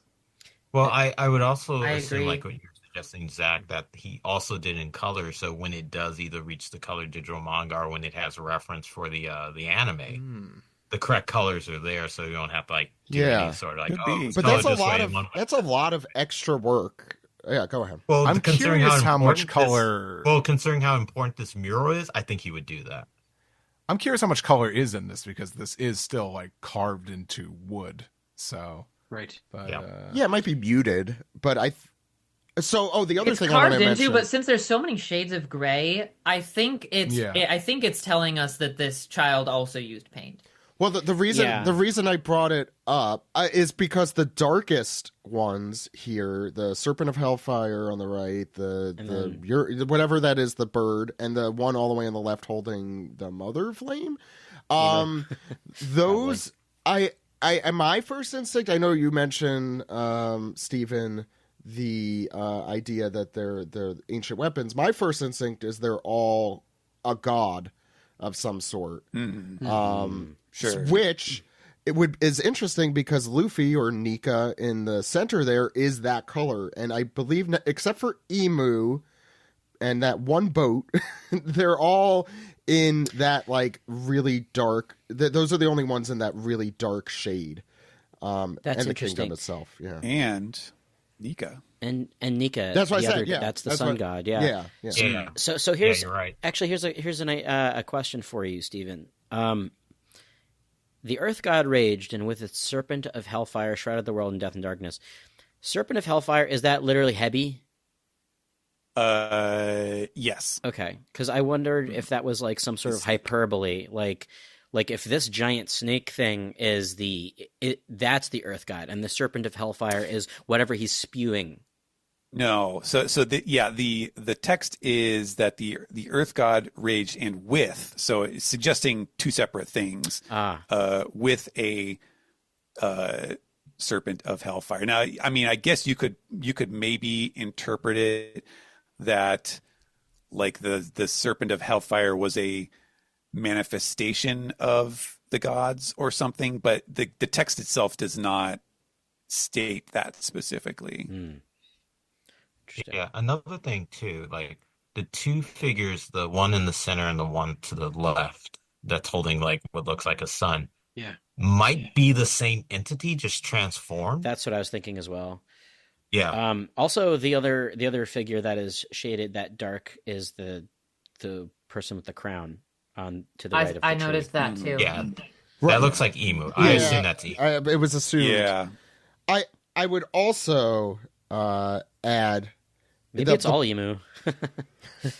It like could the, be. like Yeah, the big. that's I totally was like kind the of thinking serpent. the one on the far left could be Emu because of like Luffy is because they said fighting him, yeah. and they said mankind killed the sun and became gods, and that would be the elders, and then Emu at the top like holding the power of the sun, and then Nika reclaiming that power by fighting, and that's what Stabbing the sun or the mother. exactly. So before we get into all the characters that we think we know here, the one last thing I want to mention, I think on the right side at least, are the pom-poms that we mentioned before. They get bigger. They get bigger as you go up. They get bigger as you go up. There are some around the moon, and I think most interestingly, there are some all the way to the left above the mother flame. Right. Uh, Which I think... And there's one tiny one by the boat. So it Yeah. looks like they're sort of. It looks like they're sort of going up. Like when we see that, it's sort of like a conveyor belt situation, right? Right. That's what it looks like. These people are going down to the depths of the earth. They're bringing up these pom poms, as we call them, and they're being looks like thrown onto a boat, right? And then they just seem to be going up into the sky because we see them up by the moon now. Yeah. And then maybe they sort of... Is that a boat? Maybe. I'm trying to... There like, are a next to total- the... I mean, it looks like a boat. Yeah, There it are a does. total of 24 of them. Because there's also one hidden in the cogs and gears. Well, there's Yeah, way more than there's- 24 Oh, yeah, I devil didn't fruits, see that's that. for sure. So, Well, and what are there 24 of besides hours in a day? Yeah. So So these could be like representations of, if not the devil fruits themselves, like the source of the devil fruits is what, That's what I was you guys are thinking. thinking. Yeah. Or the power could of the mother flame that's dispersed. Oh, also, it's definitely a boat because you can see there's another structure that the figures are standing on next to the kingdom. It looks just like what the little Yeah. sunspots are. Oh, it's, yeah. it's almost yeah. as if like the celestial dragons were greedy, and they decided to take all the powers for themselves. And all right, let's sell. Or the ancient kingdom was greedy, and this is why they had to rebel. So if you look at, Mm-hmm. I'm gonna say chapter 470, the cover page. Thanks, by the way, to Ken who compiled the Eneru story for me here, so it's a little bit easier to see. That structure that they're all walking on is identical to the one with the curly Q at the end. The platform. The Thing. platform. And I mean, the people on it are not the same. It is one of they have their own pom poms at the top of their head, the Skypeans or whoever it is, followed by the robots that are being created there. But it is very interesting that the design is so close there. Yeah. I just want to note that. Another thing that's interesting to me is there is stuff behind the Harley like text blocks that we can't see because between the first and second world there more planets and one that like has that same design as the Hellfire Serpent. Yeah, that's a good call. That's interesting. Yeah, because the serpent's also interesting too. It's the only giant dark figure that has any sort of pattern or marking on it. Yeah. Well, don't forget the spheres at Ohara, the what do you call it? The globes. The globe, yeah. The many model. moons. Whatever those are. So we could probably move to the left side of the tree. Well, can we move to the center of it for a second? Because sure. But yeah, Look at Frankie. by all He accounts, looks great there. By I all love Frankie. Yeah. by all Best accounts, fit he's ever had. Yeah. What about the by all last Oh, accounts, one of the best. this is this is Yggdrasil. Or tree.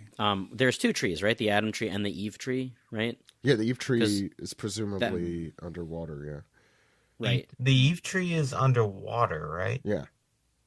Okay, So that could Isn't be that either what one of them. provides sunlight to Fishman Island? Yes. Correct. correct. Yeah. So it could be either one of those, or I don't know. I'm just going to throw this out there. It could be water rushing up. Could be both even. I could see that.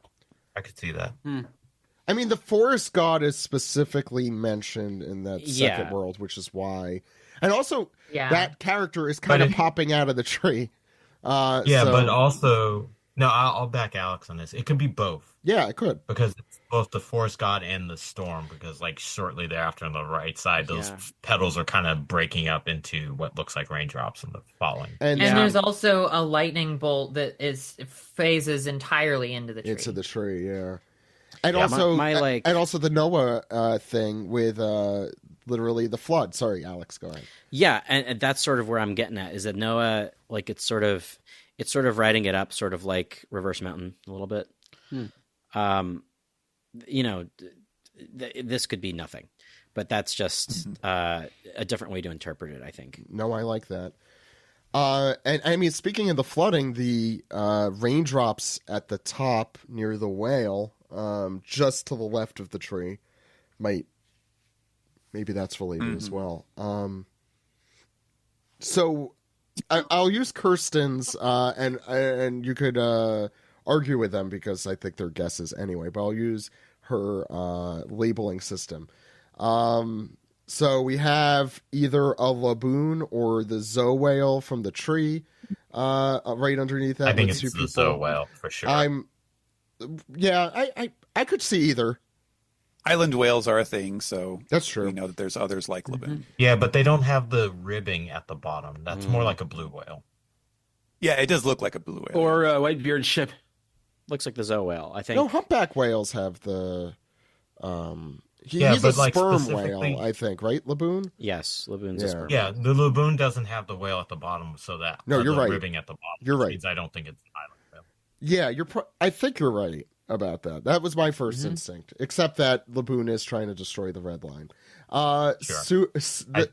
Someone mentioned a Sulong mink. She mentioned a Sulong mink, maybe right behind On it. the right. Could be. Yeah, which seems reasonable, Yeah. especially And with the there's- moon. And there's and Emmet. Sulongs. Yeah, probably Emmett. Emmett. Yeah, our boy, drawn in the same style as Steve. Once again, prophetic drawing from Steve. And then there's Loki. Yeah, that looks a lot. He looks very Loki-ish, and he has that design from the serpent. It does, but since there's another really big guy there, I was under the impression these were the ancient giants. Yeah, that's my thought. Yeah, which would make sense that they look like Loki too, because he's the descendant. Look at where the horns are. They're up towards the front, while that other big figure those kind of look more like it's part of the helmet. Yeah, and the wild hair. Yeah, that makes more sense. Though what's funny about this, I assume Loki has seen this and thinks he's the sun god because of that. Oh my god, probably. Oh, interesting. He's like, hey, that looks like a me. Hey, this generation has no media literacy. You look just like a me. I would say, and this might be just being Greg pilled, is in that I think this whole thing depicts the final battle. I think absolutely it does. Yeah. So Loki playing a particular role in it, I think makes a lot of sense. As does Shirahoshi.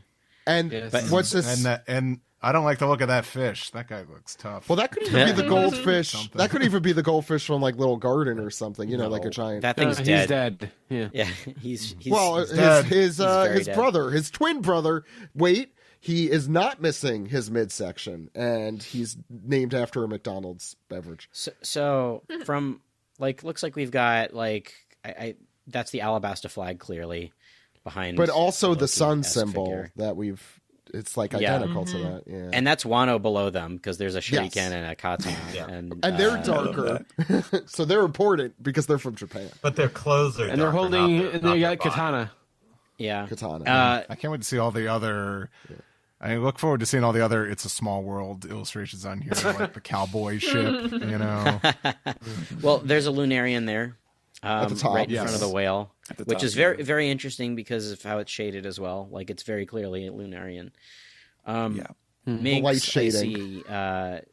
There's, I think, somebody, I forget who, but labeled the one up in the corner a Sulong mink, and then the one closer to the big dark figure a regular old mink.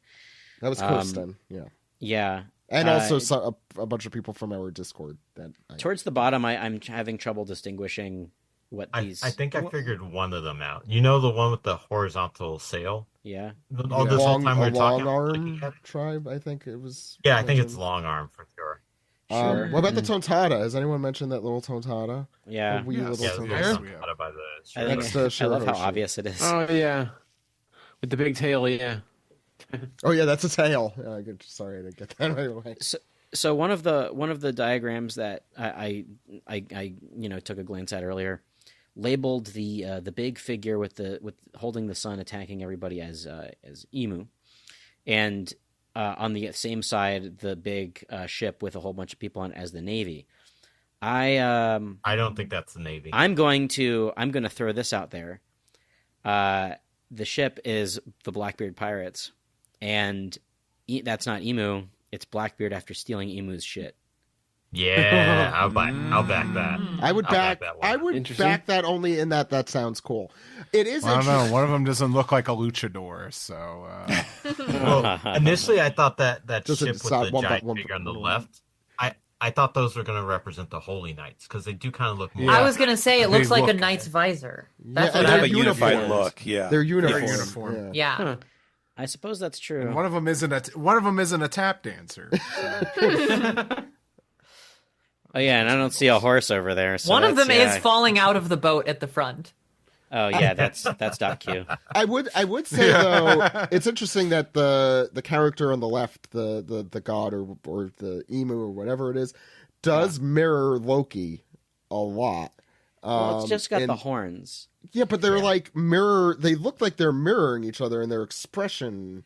Is that not just? Is that just me? I feel like they're no. A lot of cats look like that. That's deliberate. Yeah. Maybe the look-alike figure's like, yeah, fuck you, Dad. Yeah, they got that. They got that Homestar mouth. I was gonna say especially the bottom giant has a Homestar under. Oh my god! Yeah. Well, hello there, ship. If only Emu had an R in it, we could really roll. Yeah, just a buff muscle arm. Homestar Runner. He has no arms. That's the issue. Wait, that would type make of the the toxic center ones on figure Trogdor, definitely. It looks a lot like Trogdor. Burninator. I love it. Yeah. There, she's burninating from the skies. Isn't that how that went? So I think this is the reference I Steve think does not get, and I'm just appreciating this right now. Alex, go ahead. I do think that the left side is a lot more, easier to interpret than whatever is happening on the right. Just because the left side is, hey, it's those guys I know. It's all our favorites. I have a question to propose. Do you think now? We were just saying this is definitely this is the third world. This is the big battle that the prophetic vision. Do you think it's possible that this is instead the battle that already happened in the Void Century, where this Nika, this is Joy Boy, this is the previous incarnation of Nika, or possibly both? Like it's supposed to resonate with both, and it's just history repeating itself. Well, okay. I think it could be either or both. It's like poetry. It rhymes. I mean, it's. Yeah, I think that. I mean, Ed. Gungan. I think that is going to be the point. But Stephen, I think you're right on there because for me the big tip off is Emmett. Yes. Emmett and the whale, which looks like the whale on top of Zoe, which might have been like it's the tree, right? It's a tree that looks like a whale, 100%. Right? Yeah, 100%. Maybe the forest god did something to the whale to turn it into a tree or some shit. I don't know. I mean, it's really difficult. Or they carved it to look like the whale that existed before or something. I mean, to be fair, the kids are probably drawing of that time. It does make more sense. Yeah. It's a little Occam's razor. Remember that whale tree had a voice that we still haven't gotten a definitive answer for. Did it, or was that no? That was Zunisha? That was Zunisha. No. The tree itself had a voice. No, I think they were. They heard Zunisha's all voice things when have they a voice. commanded. I don't No, know. check. I reread don't that think chapter. so. I think they were talking that about was- Zunisha. That was Zunisha. Yeah. They just heard it from inside the tree. Or No, because this is before they commanded Zunisha to attack. No, I know. And they I kept think it looking at was. the whale. Yeah, but it was Roger, Momonosuke, and Luffy all noticed like a voice, and it was Zunisha's voice is what it ends up being, because then they have the conversation, give me the order to attack, that whole thing. All right, I'll look it up right now. Yeah, do it. I dare you. Yeah. Brian, prove us wrong. If you prove us wrong, I'd be happy. I love being wrong. It happens so often. So, yeah, I'm now very conflicted as to whether or not that's the future or the past. Because My it vote is really still could that be it's the either. future. I think it's the past. But I don't. I'm not going to rule out history repeating itself because because prophecies work like that. And that's why prophecies work, because history does repeat itself. I'm not making any sort of analogy to today. And the interesting thing too, we didn't directly talk about this yet, is the way that Nika here is represented with black skin. It's like we've seen a silhouette of Joy Boy from Emmett's perspective, right? And that, of course, we don't have any visual detail of what he looked like. And maybe this is just partially, I was actually, talking about this with Greg too, where like my assumption was that a lot of the dark silhouettes of Nika that Oda had been drawing were like his sort of nod to his usual practice, which is like draw someone in silhouette until they've been properly introduced. Maybe he was just recreating that effect here. That's what I thought. But Greg was pretty adamant that he thinks that that's what Nika or Joy Boy is supposed to have originally been like. And so that makes it really interesting, especially because, like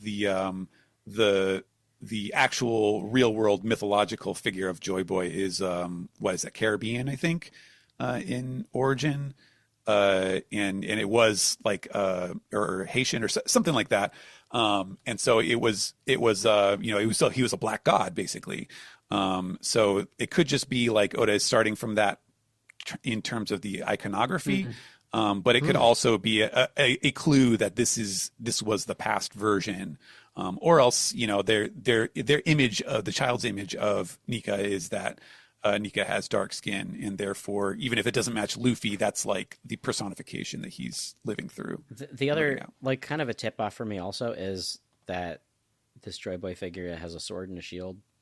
Luffy doesn't like using weapons. Yeah, it's not he uses his fists. It's true. So I mean, according to I think we discussed this when Joy Boy first came up as a name, even that back then the only thing you would find if you Googled it was the historic figure, that it was from the West Indies today, the Caribbean, and related to the slave trade, which is also relevant.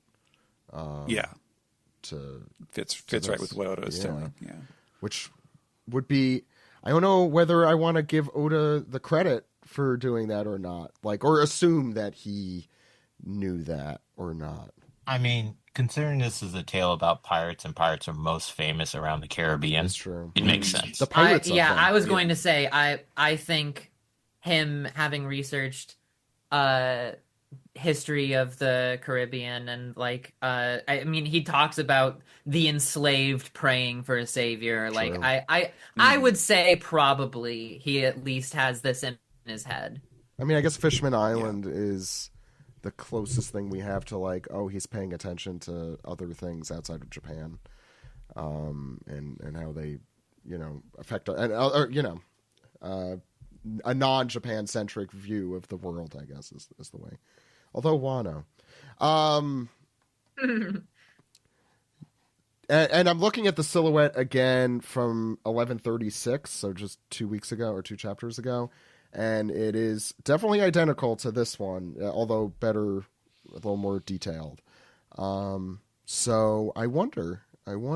That's a really that throws in some good stuff. I just thought that maybe they're color coded, literally like a key. Like these are these kind of characters. These are, the blue ones here are this, the yellow ones are this, and the green ones.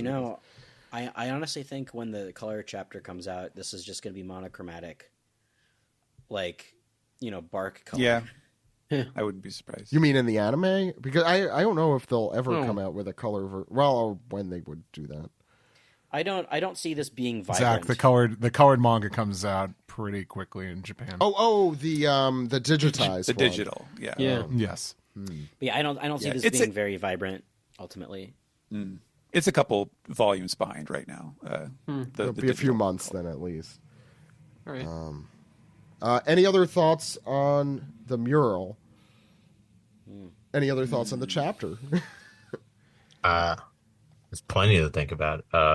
There's something I want to point out only because I've mentioned it online. I don't think I've ever said it on the podcast. Is that Oda has a thing with a repetition of threes in the story. So now we got the 3 worlds. We have the 3 weapons. We have 3 types of devil fruits. We have 3 forms of hockey. I don't know if he just does that for a story convenience, so it's an easy kind of rock, paper, scissors. Maybe it's an accident. Maybe it's one of those things that, Oda does what Valve never can. Yeah. I can't do that third game. It is a principle in storytelling. I mean, you got arcs of a structure, rule of threes, and comedy. So it's it makes sense that he's just doing it for a nice, easy kind of Wano was 3 acts to keep it simplistic. Yeah. No, that's interesting. I'm thinking of the home movies episode. It's time to pay the price. In Happy's, and then Blackbeard has the 3 skulls. Now we got a Cerberus first time or second time. Mm-hmm. Yeah. So my thoughts on the chapter overall. Is obviously these last let's say the second half is very, very, very dense and important. I mean, even it's easy to forget the Scapper Gabon stuff that we're really inching toward and is going toward the Straw Hats, so we're going to probably know soon. And I really thought when he sees the mural at first, I'm like, oh, we're not going to see that for months. That's not gonna. And then I was shocked when we turned the page. That was a legit shock for me. I again, this chapter, I will say, supports for me the idea that this is going to be a bad ending for Elbaf specifically. Because we are exploring the island now. We're getting all the stuff here out of the way because something's about to go down. I don't know what. And I don't know what Shamrock and Arrow Girl are up to. Gunko. It sounds like Gugun. It sounds like an 80s soda. Shamrock and Arrow Girl. I was also picturing like Gun Company. Maybe. What was that? Like, I just it's getting increasingly ominous the more of this kind of stuff we're getting. Anyone else have any thoughts on the chapter as a whole? I'll just throw it out there since we all talked a lot. Incredibly dense. Honestly, if it weren't for the last, God, there's already a lot in it. If you even just subtracted the last spread, I think we covered it pretty front and back. But I do really enjoy. So one thing that kind of gave me pause is that like we see like the Walrus School, like what's happening with the kids.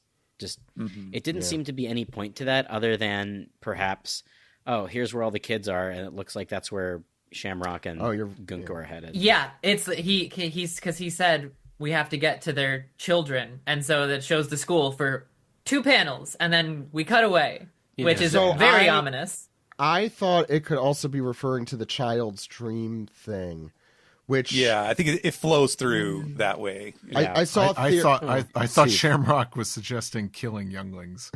He might. I think he's taking them hostage. Probably is more likely. Yeah. So I think somebody on the Discord mentioned this when Ripley said maybe that simply means this was nothing more than a child's dream. You're going to say what I was Hey, what if the whole series is just a dream? I mean, I'll take it.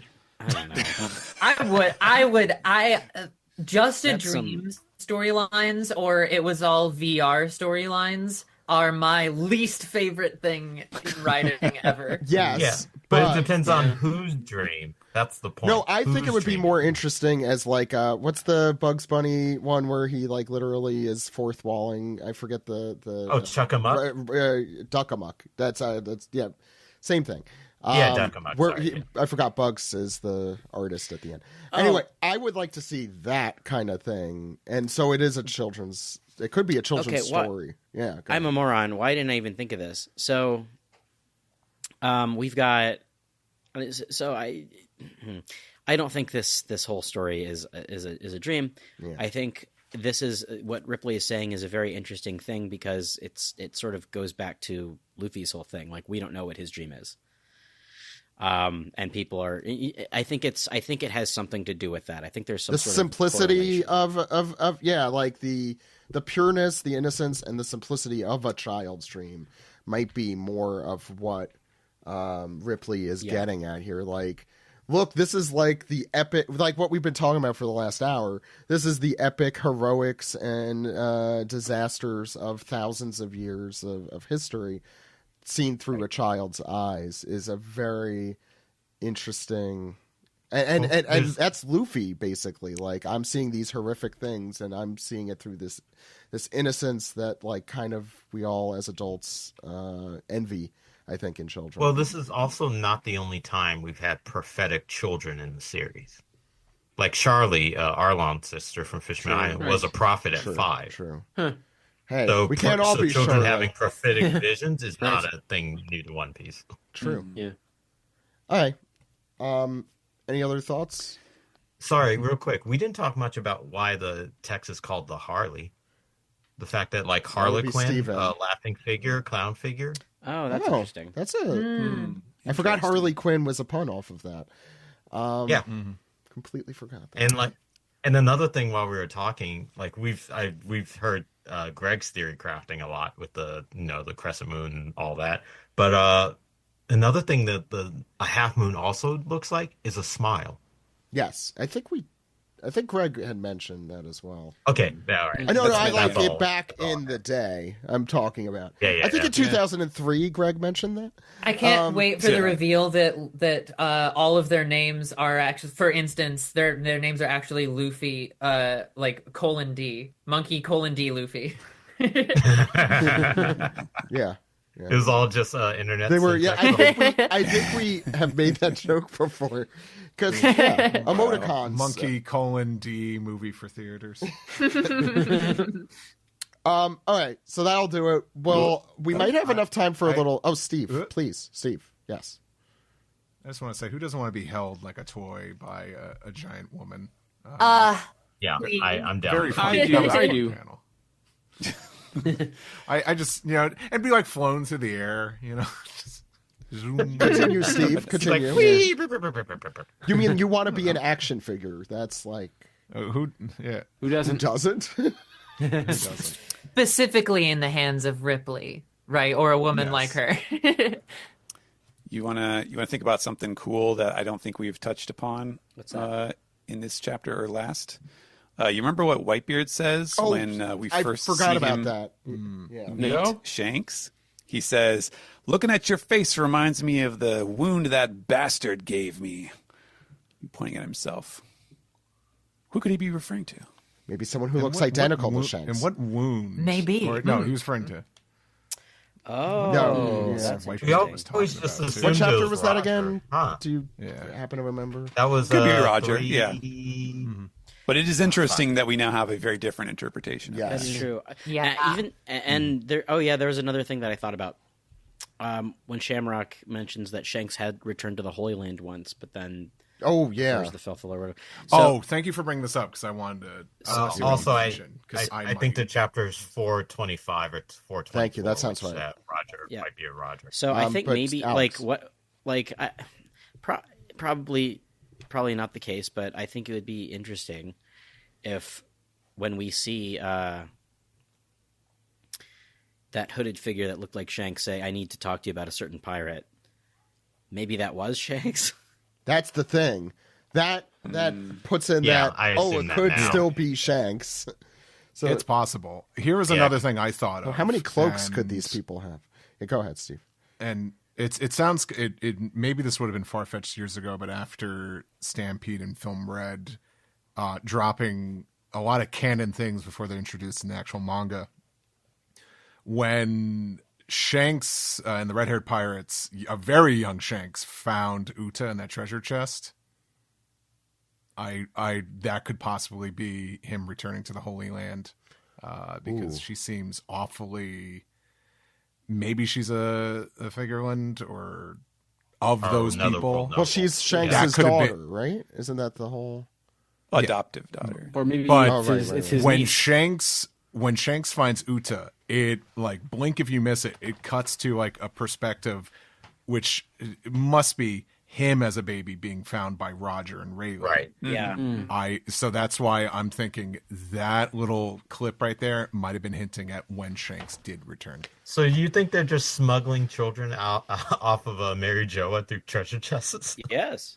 That or they're abandoning kids. Yeah, Who fair. knows? I mean, I wondered that too. Like the runts of the litter? Like, you're not Bonnie. gonna make it. Yeah. Yeah, too. Yeah. I mean, could be a Kal-El situation where the parents are like, we don't want our child to grow up here, and they get them out. Or because maybe they're I know. they're half and half, and they're like, that's not God Question. enough for us. Yeah, because we don't know Shanks' mother's situation. Figureland, Garland doesn't strike me as that person. okay, but two maybe things. No, for sure. No. Two things. One, during the events of Kuma's flashback when he's a little kid and they're doing the fucked up God survival Valley? game thing. Yeah, the God Valley thing. How old would Shanks be? So I'm looking During God Valley. I don't think he's born I'm yet. looking at the book from from Film Red. I don't know if you can make any of this out, Stephen, but this was the timeline in the back of that book that came with Film Red that Oda drew to, I guess, keep things straight. Can I zoom this in? or Yeah, no, I something? could zoom it in if you need me to. You can switch Oh, to this is all like hand drawn. speaker. Okay, Shanks was born, 39 years ago, it looks like. And then God Valley was 38 years ago. Is this Roger backwards? I can try and finds... flip it. No, I can read it. No, it's actually right way yeah, around. Shanks was 1 at the time, and he slipped into the treasure that Roger received or found or something like that. Slipped in, so that All right, makes me sound like yeah. it was not on purpose. So when Garling says, "Watch this, children," he's talking to his 2 one-year-old boys, whom he is not supervising, and allows Shanks To be fair, these crawl, are really to crawl into a chest. These are really shitty people. So yes, yes, Yeah, that's true. I don't know if there's So anything Shanks else. is Shanks is the new Lindbergh baby. Yeah, exactly. He misses his fly Trying to get this. So another thing that I saw I'll take a picture. I saw this floating around online last week, and I posted it in a Discord, but deleted it immediately. Fear that it might have been a text spoiler. It wasn't, but somebody posted a when somebody was like, "Hey, what would the supernovas look like if they were gender bent?" And Bonnie's looks a lot like Shanks. Oh yeah, I saw that. And somebody is supposing that that Shamrock is Bonnie's biological father. Yeah, that's right. Yeah, she also looks a lot like Kurt Cobain in that illustration. Oh no, I don't know what to think. Yeah. That is interesting. That could just be, Oda same face syndrome, but Yeah. I mean, at the very least, we know her Very biological is another world noble. So Yes. I'm sure the bloodlines get pretty thin up there. Yeah. Yeah, like Every the tree is a Habsburgs. stump. Yeah, like the Habsburgs. Yeah. Yeah. Well, Stephen, I'm sending you along if there's anything else there, maybe we'll talk about it on the other side. All right, shoot. But Should we move why don't on? we move to the next segment, whatever that may be. Okay. Okay.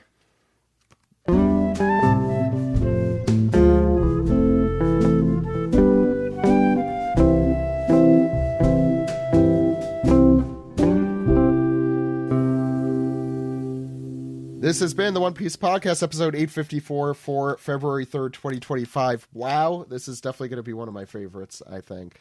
I had a lot of fun. Ed had to take off, but big thanks to him, of course. But we still have Kayleigh here. Kayleigh, where could people find you and your work that isn't NDA'd? Or is? Hi. You can follow me on Blue Sky. And that if you look up Gatsby.bluesky.social, like the dot biz, you know. And then you can also find my Instagram at GatsbyVO, and Gatsby is GHASPEY.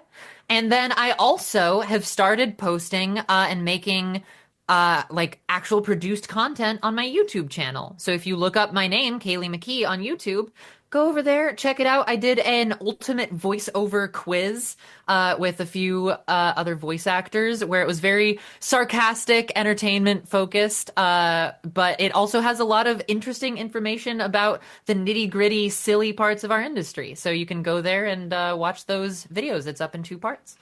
Nice. Please do. Did you mention something that wasn't NDA that you wanted to promote, or was it the YouTube that you were? It was the YouTube. Oh, yeah, that's a okay. personal endeavor that I've come out started to do that I don't have to be NDA about. I guess what's the most recent show that you worked on that is not NDA that you want people to know about? Well, right now, My Happy Marriage Season 2 is coming out on Netflix, and people have been really enjoying that, and it's really fun, and I think it's actually trickling out, which is my preferred form of a show coming out on Netflix rather than the dump. So go over there and you have time to catch up. That's why they call it the dump. You need the poop smith. I had to throw that in there. Stephen, where can people find you? I may be found on Blue Sky at stephenpaul.bsky.social. And as always, you can follow my work on, just speaking of Viz projects, on One Piece, Akane Banashi, pretty soon now, Trillion Game, and I don't know if that's on Jump. That might be on the Viz. I don't know. That'll be somewhere. And also Shoha Shoten, which will have a chapter, its monthly chapter is coming out this week, I believe. So check those out on the Manga Plus or Shonen Jump or Viz apps or wherever they happen to go. You'll find them. Brian. Yeah. What about you? Thanks, What's going Steve, on? for wanting it, by the way. I'm so glad you got to do that. You can find me on Blue Sky, Dark King Zoro, all one word, just like my Twitter, because I'm not calling it that other thing. And you can look for episodes of Rugrats, Invincible Fight Girl, supervising producing. They're all on Adult Swim and HBO Max. Every episode's up. Please watch it. The more people watching it, the more we can get Cartoon Network Adult Swim's attention so we can start making more episodes. You can also check out a new animated show I was working on last year called OMG Yes. It should be out, I think, April on Adult Swim. And then I think that's it. Thank you, Brian. You obviously got wind that this was a chapter for Bryan Newton. So Oh yeah, I I'm glad you mean, got considering it's my my best friend's birthday today, this is That's it. very special. I got to hang out with you guys. Yeah, of course, anytime. Alex. I'm on Blue Sky at dude exclamation dot bisky dot whatever. Weeb Simpsons is also there. I'll update it again, promise. And You've been updating it occasionally. I have been, yeah. I did a new one like a month ago. And thank you. I wanted to give a shout out to one of our listeners, one of our longtime listeners, Mike, who I got to meet at Super Art Fight last night. My years of plugging Super Art Fight on this podcast have finally paid off. With one person. One person who is extremely cool, down to earth fan. So thank you for coming and saying hello. Appreciate it. Thank you, Mike. Steve, where could people find you? You can find me at steveyurko.com. Social media, pick your poison. Steve Yurko is the username there, most likely. Listen to me on another podcast, 4Kids Flashback, with Tara Sands. That was plugged on a video. If it showed up in anyone's YouTube recommendations, a video by someone by the name of Yasti. What if 4Kids kept One Piece? Credits us a lot for some info, and I really appreciate that. Had a lot of nice things to say. Cool video. You should watch it out. You should go watch it. Also listen to the podcast if you haven't, and listen to me on ProZD Plays Games over on YouTube. And that's it. It's just. Yeah, I'm in con hibernation. Well, no, I'm going to be appearing at some cons, but I won't be tabling for a little while. But listen to this show for me most days. Speaking of ProZD Plays Games, we'll have the titular ProZD Sungwon on next week. So we'll see if it's as groundbreaking as this one. But very excited to have him on to talk, I assume, about Donkey Kong or something. But yeah, check Steve out at all those places if you haven't. You can check us out at OnePiecePodcast.com. Please subscribe to us at Patreon.com/OnePiecePodcast. I'll say that Steve drew a lot of good art this week that you could only see the sketches for if you're a subscriber. Plus alternate titles, the Forced to Watch 4Kids series, which is excellent with Alex and Steve in its entirety. Including Oast to Watch, Ocean Dump, and a lot more, or you could call us at our phone number, which is 347-497-MAJI. That phone number again, 347-497-6254. Call anytime with your questions, comments, theories, or why your sword is dog. Dog sword. Thank you, Alex. I need that every episode from now on. Until you have to go. Yeah, whatever. Steven, is this like when is the last time we've had 4 chapters of One Piece in a row? Is this the It's fourth been a coming while. Yeah, this should be the 4th one. Now, I will say, as I said in the manga recap, I have not seen it yet, so there's still, possible. as of this exact moment of recording, it is still possible that was a mistake and they forgot to put that it was going to be off, or that there's going to be a late scratch from the lineup or something like that. But if all holds as as it has been showing, we should have a 4th chapter in a row. Which it's been a long time. Well, I'll say Sungwon. We just had the holidays. Yeah. That's true. We did just have the He holidays, had a lot but of time off. yeah, this would be a pretty good cliffhanger. Not gonna lie, but I still am Oh, totally. obviously hoping for a chapter next week. Yeah, we won't complain.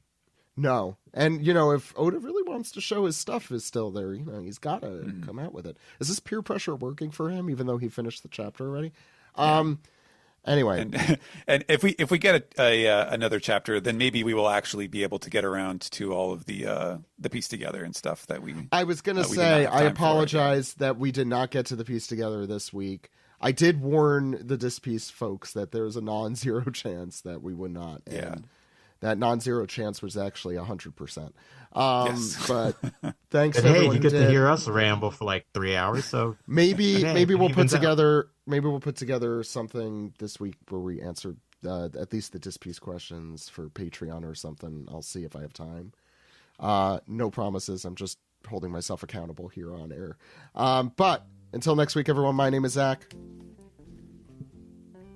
That's Steve. That's Alex. Steven is there. Brian is over there. I was waiting for my Kayleigh's cue. there. Bye, everyone. Bye. the I was waiting for Ed. Oh. you forgot Ed's not here right Ed now. went to bed. Yeah, you left. Ed went to bed. And my name is Bed. Yeah. There, stop it there. My name is The lady cut. Don't. my name is Steve Bad. Sword bed, dog, sword, bed, sword.